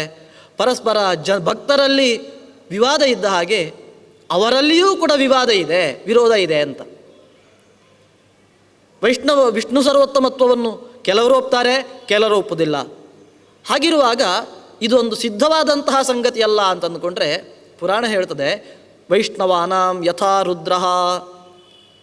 ವೈಷ್ಣವರಲ್ಲಿ ಹೇಗೆ ರುದ್ರನು ಅತ್ಯಂತ ಉತ್ತಮನೋ, ವೈಷ್ಣವ ಅಂತಂದರೆ ವಿಷ್ಣು ಭಕ್ತರು ಅಂತ ಅರ್ಥ. ವಿಷ್ಣು ಭಕ್ತರಲ್ಲಿ ಹೇಗೆ ರುದ್ರನು ಉತ್ತಮನೋ ಅದೇ ರೀತಿಯಾಗಿ ಈ ಕ್ಷೇತ್ರವು ಕೂಡ ಉತ್ತಮ ಅಂತ. ಹೀಗೆ ಅನೇಕ ಸಂಗತಿಗಳನ್ನು ಸಣ್ಣ ಪುಟ್ಟ ವಾಕ್ಯದಲ್ಲಿ ತಿಳಿಸಿಕೊಡ್ತಾ ಉಂಟು. ಮುಂದೆ ವೆಂಕಟಾಚಲ ಮಹಾತ್ಮೆಯನ್ನು ತುಂಬ ವಿಸ್ತಾರವಾಗಿ ವರ್ಣಿಸಿದ್ದಾರೆ. ಆ ಬಳಿಕ ಪುರುಷೋತ್ತಮ ಕ್ಷೇತ್ರದ ಮಹತ್ವವನ್ನು ನೋಡಬೇಕು.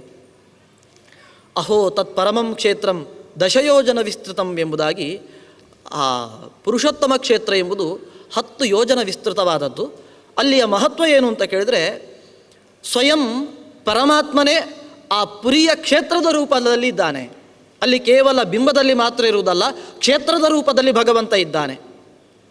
ತೀರ್ಥರಾಜಸ್ಯ ಸಲಿಲಾತ್ ಉತ್ಥಿತಂ ವಾಲುಕಾಚಿತಂ. ಆ ಮಂದಿರ ಹೇಗೆ ಇದೆ ಅಂದರೆ, ಅದು ಮರಳಿನಲ್ಲೇ ಮಾಡಿದಂತಹ ನಿರ್ಮಿತವಾದಂತಹ ಕ್ಷೇತ್ರ. ಆ ಕ್ಷೇತ್ರದಲ್ಲಿ ನೀಲ ಪರ್ವತ ಅಂತ ಒಂದು ಪರ್ವತ ಇದೆ. ಆ ಪರ್ವತ ಹೇಗಿದೆ ಅಂದರೆ, ಏಕಸ್ತನಮಿವ ಪೃಥ್ವ್ಯಾ ಸುದೂರಾತ್ ಪರಿಭಾವಿತಂ, ಅತ್ಯಂತ ಸುಂದರವಾದದ್ದು. ಪೃಥ್ವಿ ಎಂಬ ಭೂತಾಯಿಯ ಸ್ತನ ಪ್ರದೇಶದಂತೆ ಈ ಕ್ಷೇತ್ರ ಇದೆ, ಈ ಪರ್ವತ ಇದೆ. ಅಲ್ಲಿ ಭಗವಂತನ ವಿಶೇಷ ಸನ್ನಿಧಾನ ಅಂತೆ. ಸರ್ವಸಂಗಂ ಪರಿತ್ಯಕ್ತ ತತ್ರ ತಿಷ್ಠಾಮಿ ದೇಹಭೃತ್. ಎಲ್ಲ ಉಳಿದೆಲ್ಲವನ್ನೂ ಬಿಟ್ಟು ನಾನು ಅಲ್ಲಿ ಹೋಗ್ತೇನೆ, ಅಲ್ಲಿರ್ತೇನೆ ಅಂತ ಭಗವಂತ ಹೇಳ್ತಾನೆ. ದೇಹಭೃತ್ ಎಲ್ಲರಿಗೂ ಕೂಡ ಕಾಣುವಂತೆ ಅಲ್ಲಿರ್ತಾನೆ ಅಂತ, ಇರ್ತೇನೆ ಅಂತ ಸ್ವಯಂ ಭಗವಂತನೇ ತಾನು ಲಕ್ಷ್ಮಿಗೆ ಹೇಳಿದ ವಿಚಾರವನ್ನು ಜೈಮಿನಿ ಮಹರ್ಷಿಗಳು ಇಲ್ಲಿ ಶೌನಕಾದಿ ಮಹರ್ಷಿಗಳಿಗೆ ಹೇಳ್ತಾರೆ. ಅದಕ್ಕೊಂದು ಸಂಗತಿಯನ್ನು ಹೇಳ್ತಾರೆ. ಬ್ರಹ್ಮದೇವರು ಸೃಷ್ಟಿ ಮಾಡಬೇಕಾಗಿ ಬಂತು. ಆವಾಗ ಹೇಗೆ ಎಲ್ಲಿ ಸೃಷ್ಟಿ ಮಾಡೋದು ಅಂತ ಗೊತ್ತಾಗಲಿಲ್ಲ. ಭಗವಂತನನ್ನು ಸ್ತೋತ್ರ ಮಾಡಿದರು, ತಪಸ್ಸು ಮಾಡಿದರು. ಆಗ ಭಗವಂತ ಪ್ರತ್ಯಕ್ಷನಾಗಿ, ನೀನು ನನ್ನನ್ನು ಪುರಿ ಕ್ಷೇತ್ರಕ್ಕೆ, ಇಲ್ಲಿ ಪುರಿ ಕ್ಷೇತ್ರ ಅಂತ ಹೇಳುವುದಿಲ್ಲ, ಪುರುಷೋತ್ತಮ ಕ್ಷೇತ್ರ. ಪುರುಷೋತ್ತಮ ಕ್ಷೇತ್ರ ಅಂದರೆ ಪುರಿ ಕ್ಷೇತ್ರ ಅಂತ ಅರ್ಥ. ಅಲ್ಲಿ ಬಂದು ನೀನು ನನ್ನನ್ನು ದರ್ಶನ ಮಾಡಬೇಕು, ನಾನಲ್ಲಿ ನಿನಗೆ ಅನುಗ್ರಹ ಮಾಡ್ತೇನೆ ಅಂತ ಹೇಳ್ತಾರೆ.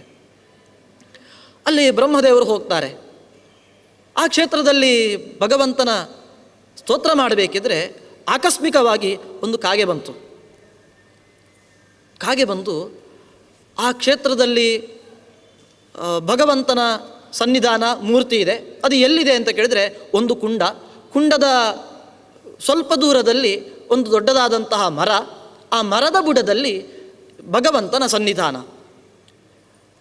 ಬ್ರಹ್ಮದೇವರು ಅಲ್ಲಿ ಹೋಗ್ತಾರೆ. ಹೋಗಿ ದೇವರ ದರ್ಶನ ಮಾಡಬೇಕು ಅಂತಾದಾಗ ಆಕಸ್ಮಿಕವಾಗಿ ಒಂದು ಕಾಗೆ ಬರ್ತದೆ. ಕಾಗೆ ಬಂದು ಆ ನೀರಿನ ಕುಂಡದಲ್ಲಿ ಮುಳುಗಿ ತಟ್ಟನೆ ಎದ್ದು ನಿಂತು ತನ್ನ ದೇಹವನ್ನು ತ್ಯಾಗ ಮಾಡ್ತದೆ. ದೇಹವನ್ನು ತ್ಯಾಗ ಮಾಡಿದ ತಕ್ಷಣ ಅದಕ್ಕೆ ಮತ್ತೆ ಶಂಖಚಕ್ರ ಗದಾದಿ ಆಯುಧಗಳನ್ನು ಧಾರಣ ಮಾಡಿದಂತಹ ದಿವ್ಯವಾದಂತಹ ರೂಪ ಅದಕ್ಕೆ ಪ್ರಾಪ್ತವಾಗ್ತದೆ. ಅಂದರೆ ಆಗ ಬ್ರಹ್ಮದೇವರಿಗೆ ಆ ಕ್ಷೇತ್ರದ ಮಹತ್ವ ಏನು ಅಂತ ತಿಳಿಯಿತು. ಕೇವಲ ಒಂದು ಕಾಗೆ ಆ ಕುಂಡದಲ್ಲಿ ಮುಳುಗಿದ್ದಕ್ಕೆ ಅದರ ಎಲ್ಲ ಪಾಪಗಳು ಕೂಡ ಭಸ್ಮವಾಗಿ ಹೋಯಿತು. ಕಾಗೆಯ ಶರೀರ ಬಂದದ್ದು ಯಾಕೆ ಅಂತ ಕೇಳಿದರೆ ಪ್ರಾರಬ್ಧ ಕರ್ಮಕ್ಕನುಗುಣವಾಗಿ. ಯಾವಾಗ ಆ ಕಾಗೆ ಅದರಲ್ಲಿ ಮುಳುಗಿತೋ ಅದರ ಕರ್ಮ ಬಂಧ ಎಲ್ಲ ನಿವೃತ್ತಿಯಾಯಿತು ಅಂತಂದುಕೊಂಡು ಆ ಕ್ಷೇತ್ರದ ಮಹತ್ವ ಏನು ಅಂತ ಕೇಳಿದರೆ ಕರ್ಮಕ್ಷಯವನ್ನು ಮಾಡ್ತದೆ. ಮತ್ತೆ ಮತ್ತೆ ಹುಟ್ಟಿ ಬರುವಂತಹ ಅವಸ್ಥೆಗೆ ಹೋಗದೆ ಸಾಕ್ಷಾತ್ ನೇರವಾಗಿ ಮುಕ್ತಿಯನ್ನು ಕೊಡುವಂತಹ ಕ್ಷೇತ್ರ ಅದು ಅಂತ ಆ ಕ್ಷೇತ್ರದ ಮಹತ್ವವನ್ನು ನಿರೂಪಣೆ ಮಾಡ್ತಾರೆ. ಹೀಗೆ ನಿರೂಪಣೆ ಮಾಡ್ತಾ ಒಂದು ಕಥೆಯನ್ನು ಇಲ್ಲಿ ಹೇಳ್ತಾರೆ. ಹಿಂದೆ ಪುಂಡರೀಕ ಮತ್ತು ಅಂಬರೀಷಕ ಅಂತ ಇಬ್ಬರಿದ್ದರು. ಅವರು ಅತ್ಯಂತ ಅಸಂಸ್ಕೃತರು. ಯಾವುದೇ ರೀತಿಯಾದಂತಹ ಆಚಾರಗಳು ವಿಚಾರಗಳು ಯಾವುದೂ ಇಲ್ಲ. ಎಲ್ಲವನ್ನು ಬಿಟ್ಟು ಪುಂಡರಂತೆ ತಿರುಗ್ತಾ ಇದ್ದವರು. ಹೀಗೆ ಅವರು ತಿರುಗ್ತಾ ಇರಬೇಕಿದ್ರೆ ಆಕಸ್ಮಿಕವಾಗಿ ವೈದಿಕರಾದಂತಹ ಬ್ರಾಹ್ಮಣರ ಸಂಪರ್ಕ ಆಯಿತು. ಅವರು ಏನೋ ಹೇಳ್ತಾ ಇದ್ದರು. ಅದನ್ನೆಲ್ಲ ಕೇಳಿ ಇವರೆಲ್ಲ ತುಂಬ ವಿದ್ಯಾವಂತರಾಗಿದ್ದಾರೆ, ಧರ್ಮಾಧರ್ಮದ ಬಗ್ಗೆ ಮಾತಾಡ್ತಾ ಇದ್ದಾರೆ, ನಾವು ಇದರ ಬಗ್ಗೆ ತಿಳ್ಕೊಳ್ಳೇ ಇಲ್ಲ. ಧರ್ಮ ಅಂದರೆ ಏನು, ಅಧರ್ಮ ಅಂದರೆ ಏನು, ದೇವರು, ಇದರ ಬಗ್ಗೆ ನಾವು ಇಷ್ಟರ ತನಕ ತಿಳಿದವರೇ ಅಲ್ಲ. ಇವರು ಅಪೂರ್ವವಾದಂತಹ ಸಂಗತಿಯನ್ನು ಹೇಳ್ತಾ ಇದ್ದಾರಲ್ಲ, ಆದ್ದರಿಂದ ನಾವು ತುಂಬ ತಪ್ಪು ಮಾಡ್ತಾ ಇದ್ದೇವೆ. ಇವರ ಮಾತನ್ನು ಕೇಳಿದರೆ ನಮ್ಮ ಜೀವನ ಶೈಲಿ ಅದು ದಾರಿ ತಪ್ಪಿದೆ, ನಾವು ಜೀವನದಲ್ಲಿ ತುಂಬ ತಪ್ಪು ಮಾಡ್ತಾ ಇದ್ದೇವೆ ಅಂತ ಅನ್ನಿಸ್ತಾ ಇದೆ. ಆದ್ದರಿಂದ ಪಶ್ಚಾತ್ತಾಪಪಟ್ಟು ಆ ಬ್ರಾಹ್ಮಣರ ಬಳಿ ಹೋಗ್ತಾರೆ. ಹೋಗಿ ತಮ್ಮ ಪಶ್ಚಾತ್ತಾಪದ ವಿಚಾರವನ್ನು ಹೇಳ್ತಾರೆ. ನಾವು ಇಲ್ಲಿ ತನಕ ನಮ್ಮ ಧರ್ಮಗಳನ್ನು ಆಚರಿಸದೆ ಕೆಟ್ಟ ಕೆಲಸವನ್ನು ಮಾಡಿದ್ದಕ್ಕೆ ನಮಗೆ ಪ್ರಾಯಶ್ಚಿತ್ತ ಆಗಬೇಕು, ಏನು ಮಾಡುವುದು ಅಂತ. ಅದಕ್ಕೆ ಅವರು ಅನೇಕ ರೀತಿಯಾಗಿ ಯೋಚನೆ ಮಾಡಿ ಕೊನೆಗೆ ನೀವು ಇಲ್ಲಿಯ ತನಕ ಮಾಡಿದಂತಹ ಪಾಪಗಳಿಗೆ ಯಾವುದೇ ಉಳಿದ ಪ್ರಾಯಶ್ಚಿತ್ತ ಕರ್ಮಗಳು ಕಾಣ್ತಾ ಇಲ್ಲ, ಇನ್ನು ನಿಮಗೆ ಇದರಿಂದ ಬಿಡುಗಡೆ ಆಗುವುದಾದರೆ ಅದು ಪುರುಷೋತ್ತಮ ಕ್ಷೇತ್ರದಲ್ಲಿ ಭಗವಂತನ ದರ್ಶನದಿಂದ. ಆದ್ದರಿಂದ ನೀವು ಪುರುಷೋತ್ತಮ ಕ್ಷೇತ್ರಕ್ಕೆ ಹೋಗಿ ಅಲ್ಲಿ ದೇವರನ್ನು ಕಾಣಿ ಅಂತ ಹೇಳ್ತಾರೆ. ಯದ್ಯಪಿ ಪುರುಷೋತ್ತಮ ಕ್ಷೇತ್ರದಲ್ಲಿ ಸ್ವಯಂ ಭಗವಂತನೇ ಕಾಣ್ತಾನೆ, ನಾವು ಕಾಣುವಂತೆ ವಿಗ್ರಹ ಅಲ್ಲಿ ಕಾಣುವುದಲ್ಲ, ಸ್ವಯಂ ಭಗವಂತನ ರೂಪದಲ್ಲಿ ಕಾಣಿಸಿಕೊಳ್ತದೆ. ಆದ್ದರಿಂದ ಆ ರೂಪವನ್ನು ದರ್ಶನ ಮಾಡಿದರೆ ನಿಮಗೆ ಕರ್ಮದಿಂದ ಮುಕ್ತಿ ಇದೆ ಅಂತ ಹೇಳ್ತಾರೆ. ಆಯಿತು ಅಂತ ಹೋಗ್ತಾರೆ. ಹೋಗಿ ದೇವರ ದರ್ಶನವನ್ನು ಮಾಡಿದರೆ ದೇವರು ಕಾಣ್ತಾ ಇಲ್ಲ. ತುಂಬ ದುಃಖ ಪಡ್ತಾರೆ. ದೇವರು ನಮಗೆ ಯಾಕೆ ಕಾಣ್ತಾ ಇಲ್ಲ? ಹಾಗಾದರೆ ದೇವರು ನಮಗೆ ಕಾಣಿಸದಷ್ಟು ನಾವು ಅತ್ಯಂತ ದೊಡ್ಡ ಪಾಪಿಗಳಾಗಿದ್ದೇವೆ ಅಂತ ತುಂಬ ದುಃಖಪಟ್ಟು ಅವರು ಉಪವಾಸ ಮಾಡ್ತಾರಂತೆ. ಕೀರ್ತಯಂತೌ ಭಗವತೋ ನಾಮ ಕಲ್ಮಶನಾಶನಂ. ಉಪವಾಸ ಮಾಡ್ತಾರೆ. ವಿವರ್ಣವದನೋ ದೇವಂ ಅದೃಷ್ಟ್ವಾ ಚಿಂತಯಾ ಕುಲೌ ಆರಭೇತೆ ಹಿ ಅನಶನಂ ಭಗವದ್ ದರ್ಶನಾವಧಿ. ತುಂಬ ದುಃಖ ಆಯಿತು. ಆದ್ದರಿಂದ ಎಲ್ಲಿ ತನಕ ನಮಗೆ ದೇವರ ದರ್ಶನ ಆಗುವುದಿಲ್ಲ ಅಲ್ಲಿ ತನಕ ನಾವು ಅನ್ನವನ್ನು ಸ್ವೀಕಾರ ಮಾಡುವುದಿಲ್ಲ. ದೇವರ ದರ್ಶನ ಆದ ನಂತರನೇ ಆಹಾರ ಸ್ವೀಕಾರ ಮಾಡುವುದು ಅಂತ ಉಪವಾಸ ಮಾಡಿದರು. ಎಷ್ಟು ಸಮಯ ದಿನ ಉಪವಾಸ ಮಾಡ್ತಾ ಇದ್ದಾರೆ. 3ನೇ ದಿನಕ್ಕಾಗುವಾಗ ತೃತೀಯಸ್ಯಾಂ ಜ್ಯೋತಿರೇಕಂ ಅಪಶ್ಯತಾಂ. ಮೂರು ದಿನಗಳಿಗೆ ಒಂದು ಸತಿ ಒಂದು ಬೆಳಕನ್ನು ಕಂಡ್ರಂತೆ. ಬೆಳಕನ್ನು ಕಂಡಾಗ ಆಶಾಭಾವ ಉಂಟಾಯಿತು. ದೇವರು ನಮಗೆ ಕಾಣಿಸಿಕೊಳ್ಳುವ ಸಂಭವ ಇದೆ, ಇನ್ನೂ ಉಪವಾಸ ಮಾಡೋಣ ಅಂತ ಉಪವಾಸ ಮಾಡಿದರು. 7 ದಿನಗಳ ಕಾಲ ಉಪವಾಸ ಮಾಡಿದರು. 7ನೇ ದಿನದಲ್ಲಿ ಭಗವಂತನ ದರ್ಶನ ಆಯಿತು. ಭಗವಂತ ತಾನು ಸ್ವಯಂ ಮೂರ್ತ ರೂಪವನ್ನು ಹೊತ್ತು ಆ ಭಕ್ತರಿಗೆ ತನ್ನ ದರ್ಶನವನ್ನು ಕೊಟ್ಟ. ಬಭೂವತು ಕ್ಷಣಾತ್ ಸರ್ವ ವಿದ್ಯಾನಾಂ ಪಾರಗೌ ದ್ವಿಜಾಹ. ಕೇವಲ ಭಗವಂತನ ದರ್ಶನ ಆದದ್ದು ಮಾತ್ರ, ಅವನ ಸ್ತೋತ್ರವನ್ನು ಮಾಡಿದ್ದಾರೆ, ಭಗವಂತನ ಅನುಗ್ರಹಕ್ಕೆ ಪಾತ್ರರಾಗಿದ್ದಾರೆ. ಒಂದು ವೇಳೆ ಭಗವಂತನ ದರ್ಶನಕ್ಕೆ ಪಾತ್ರರಾದರೆ ಎಷ್ಟು ಫಲ ಅಂತಂದರೆ, ಬಭೂವತು ಕ್ಷಣಾತ್ ಸರ್ವ ವಿದ್ಯಾನಾಂ ಪಾರಗೌ. ಒಂದು ಕ್ಷಣದಲ್ಲೇ ಎಲ್ಲ ವಿದ್ಯೆಯ ಪಾರಂಗತರಾದರು. ಎಷ್ಟು ಸುಲಭದಲ್ಲಿ ಪಾರಂಗತರಾದರು, ಕೇವಲ ಭಗವದ್ ದರ್ಶನ ಮಾತ್ರದಿಂದ. ಆದರೆ ಆ ಭಗವದ್ ದರ್ಶನ ಆಗಬೇಕಾದ್ರೆ ಬಹಳ ಕಷ್ಟಪಟ್ಟರು. ದೇವರ ದರ್ಶನ ಆಗದೇ ಇದ್ದರೆ ನಾವು ಊಟವೇ ಮಾಡುವುದಿಲ್ಲ. ಊಟ ಮಾಡದೆ ಮರಣ ಬಂದರೂ ಕೂಡ ನಾವು ಅದಕ್ಕೆ ಸಿದ್ಧರೇ ಆಗಿದ್ದೇವೆ, ದೇವರ ದರ್ಶನ ಆಗಬೇಕು ಅಂತ ಕೂತಿದ್ದಾರೆ. ಹಲವು ಕಡೆ ದೇವಸ್ಥಾನಗಳಿಗೆ ಹೋದಾಗ ತುಂಬ ಹೊತ್ತಾಯಿತು. ಗಂಟೆ 12, 1 ಆಯಿತು. ಒಂದು ಕಡೆ ದೇವರ ಭೋಜನ ಪ್ರಸಾದ ನಡೀತಾ ಇದೆ. ದೇವರ ದರ್ಶನಕ್ಕೆ ಹೋದರೆ ಊಟ ತಪ್ಪಿ ಹೋಗ್ತದೆ, ಊಟಕ್ಕೆ ಹೋದರೆ ದೇವರ ದರ್ಶನ ತಪ್ಪಿ ಹೋಗುವುದಿಲ್ಲ. ಊಟ ಆದ ನಂತರನೂ ಕೂಡ ಕಿಂಡಿಯಲ್ಲೋ ದೇವರ ದರ್ಶನ ಮಾಡಬಹುದು. ಮೊದಲಿಗೆ ಊಟ ಮಾಡೋಣ ಅಂತ ಭಕ್ತರಾದವರು ದೇವರಿಗೆಯೋ ಊಟಕ್ಕೋ ಯಾವುದಕ್ಕೆ ಮೊದಲ ಮಣೆ ಅಂತಂದರೆ ಊಟಕ್ಕೆ ಮೊದಲ ಮಣೆ ಹಾಕ್ತಾರೆ. ನಂತರ ದೇವರ ದರ್ಶನ ಆಗ್ತದೆ. ಹೊಟ್ಟ ಭಾರ ಆಗಿರ್ತದೆ. ಕಣ್ಣಿನಿಂದ ದೇವರ ವಿಗ್ರಹವನ್ನು ಮಾತ್ರ ನೋಡಲಿಕ್ಕೆ ಆಗ್ತದೆ ಹೊರತು ಮನಸ್ಸಿನಿಂದ ದೇವರ ದರ್ಶನ ಆಗುವುದಿಲ್ಲ. ಆದರೆ ಈ ಪುಂಡರೀಕ ಮತ್ತು ಅಂಬರೀಷಕ ಎಂಬವರು ದೇವರನ್ನು ಕಾಣದೆ ನಾವು ಊಟವೇ ಮಾಡುವುದಿಲ್ಲ ಅಂತ ಉಪವಾಸ ಕೂತರು. 7 ದಿನಗಳ ಕಾಲ ಉಪವಾಸ ಮಾಡಿದರು. ಅವರಿಗೆ ದೇವರ ದರ್ಶನ ಆಯಿತು. ಈ ರೀತಿಯಾಗಿ ಪುರುಷೋತ್ತಮ ಕ್ಷೇತ್ರದ ಮಹಾತ್ಮೆಯನ್ನು ಹೇಳ್ತಾರೆ. ಮುಂದೆ ಆ ಕ್ಷೇತ್ರದಲ್ಲಿ ದೇವಾಲಯವನ್ನು ಇಂದ್ರದ್ಯುಮ್ನ ಎಂಬ ರಾಜ ಕಟ್ಟಿಸ್ತಾನೆ. ಇಂದ್ರದ್ಯುಮ್ನ ರಾಜನಿಗೆ ವಿದ್ಯಾಪತಿ ಅಂತ ಹೇಳುವ ಒಬ್ಬ ಬ್ರಾಹ್ಮಣ ಮಂತ್ರಿಯಾಗಿರ್ತಾನೆ. ಇಂದ್ರದ್ಯುಮ್ನ ಈ ಪುರುಷೋತ್ತಮ ಕ್ಷೇತ್ರ ಎಲ್ಲಿದೆ ಅಂತ ಹುಡುಕಿಕೊಂಡು ಬರಲಿಕ್ಕೆ ಈ ವಿದ್ಯಾಪತಿಯನ್ನು ಕಳುಹಿಸ್ತಾನೆ. ವಿದ್ಯಾಪತಿ ದಾರಿಯಿಂದ ಅನೇಕ ದಾರಿಗಳನ್ನು ಹುಡುಕಿಕೊಂಡು ಕೇಳಿಕೊಂಡೆಲ್ಲ ಬರ್ತಾನೆ. ಬಂದಾಗ ಒಬ್ಬ ಶಬರ ಸಿಗ್ತಾನೆ, ಬೇಡ, ವಿಶ್ವಾವಸು ಅಂತ ಅವನ ಹೆಸರು. ಅವನಲ್ಲಿ ಕೇಳ್ತಾನೆ, ನನಗೆ ಪುರುಷೋತ್ತಮ ಕ್ಷೇತ್ರವನ್ನು ಸಂಧಿಸುವಂತಹ ದಾರಿಯನ್ನು ಹೇಳಬೇಕು ಅಂತ. ಆ ಬೇಡ ಯೋಚನೆ ಮಾಡ್ತಾನೆ. ಯೋಚನೆ ಮಾಡಿ ಕೇಳ್ತಾನೆ, ನೀನು ಯಾರು ಅಂತ. ಆತ ಹೇಳ್ತಾನೆ, ನಾನು ಇಂದ್ರದ್ಯುಮ್ನನ ಮಂತ್ರಿಯಾಗಿದ್ದೇನೆ. ಆತ ಪುರುಷೋತ್ತಮ ಕ್ಷೇತ್ರದ ಹುಡುಕುವಿಕೆಯಲ್ಲಿದ್ದಾನೆ.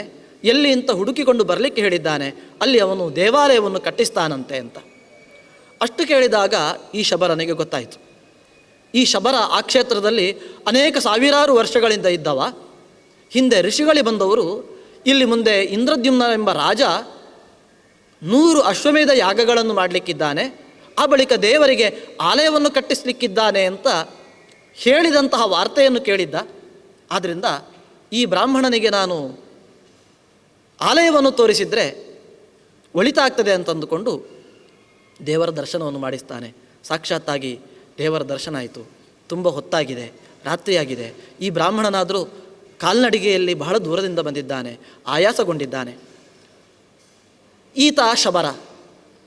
ಆದ್ದರಿಂದ ಆ ಶಬರ ಹೇಳ್ತಾನೆ, ನಿಮಗೆ ನಾನು ಯಾವ ರೀತಿಯ ಉಪಚಾರವನ್ನು ಮಾಡಲಿ? ನನ್ನ ಮನೆಗೆ ಬನ್ನಿ ಮಲ್ಕೊಳ್ಳಿ ಅಂತ ಹೇಳ್ಬೋದು.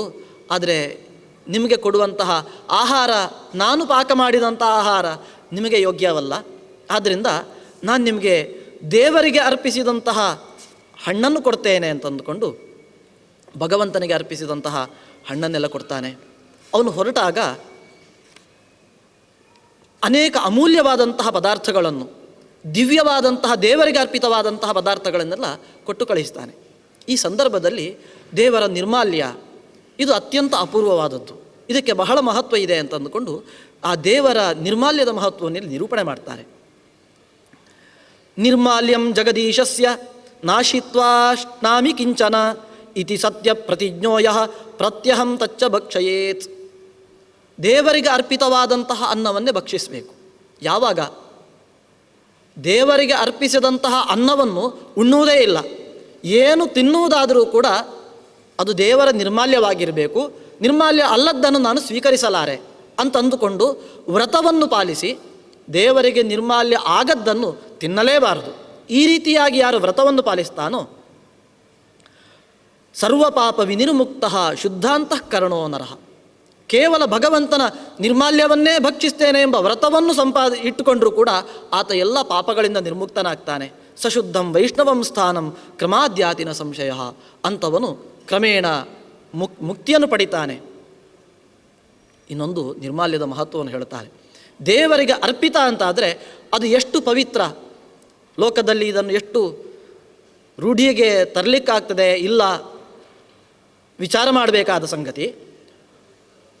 ಕುಕ್ಕುರಸ್ಯ ಮುಖಾತ್ ಭ್ರಷ್ಟಂ ತದನ್ನಂ ಪತಿತಂ ಯದಿ. ಒಂದು ವೇಳೆ ದೇವರಿಗೆ ಅರ್ಪಿತವಾದಂತಹ ಅನ್ನ ಅದನ್ನು ಒಂದು ವೇಳೆ ನಾಯಿ ತಿಂತಾ ಇದೆ, ಆ ನಾಯಿಯ ಬಾಯಿಯಿಂದ ಬಿದ್ದರೂ ಕೂಡ ಬ್ರಾಹ್ಮಣೇನಾಪಿ ಭೋಕ್ತವ್ಯಂ ಇತರೇಶಾಂತು ಕಾ ಕಥಾ.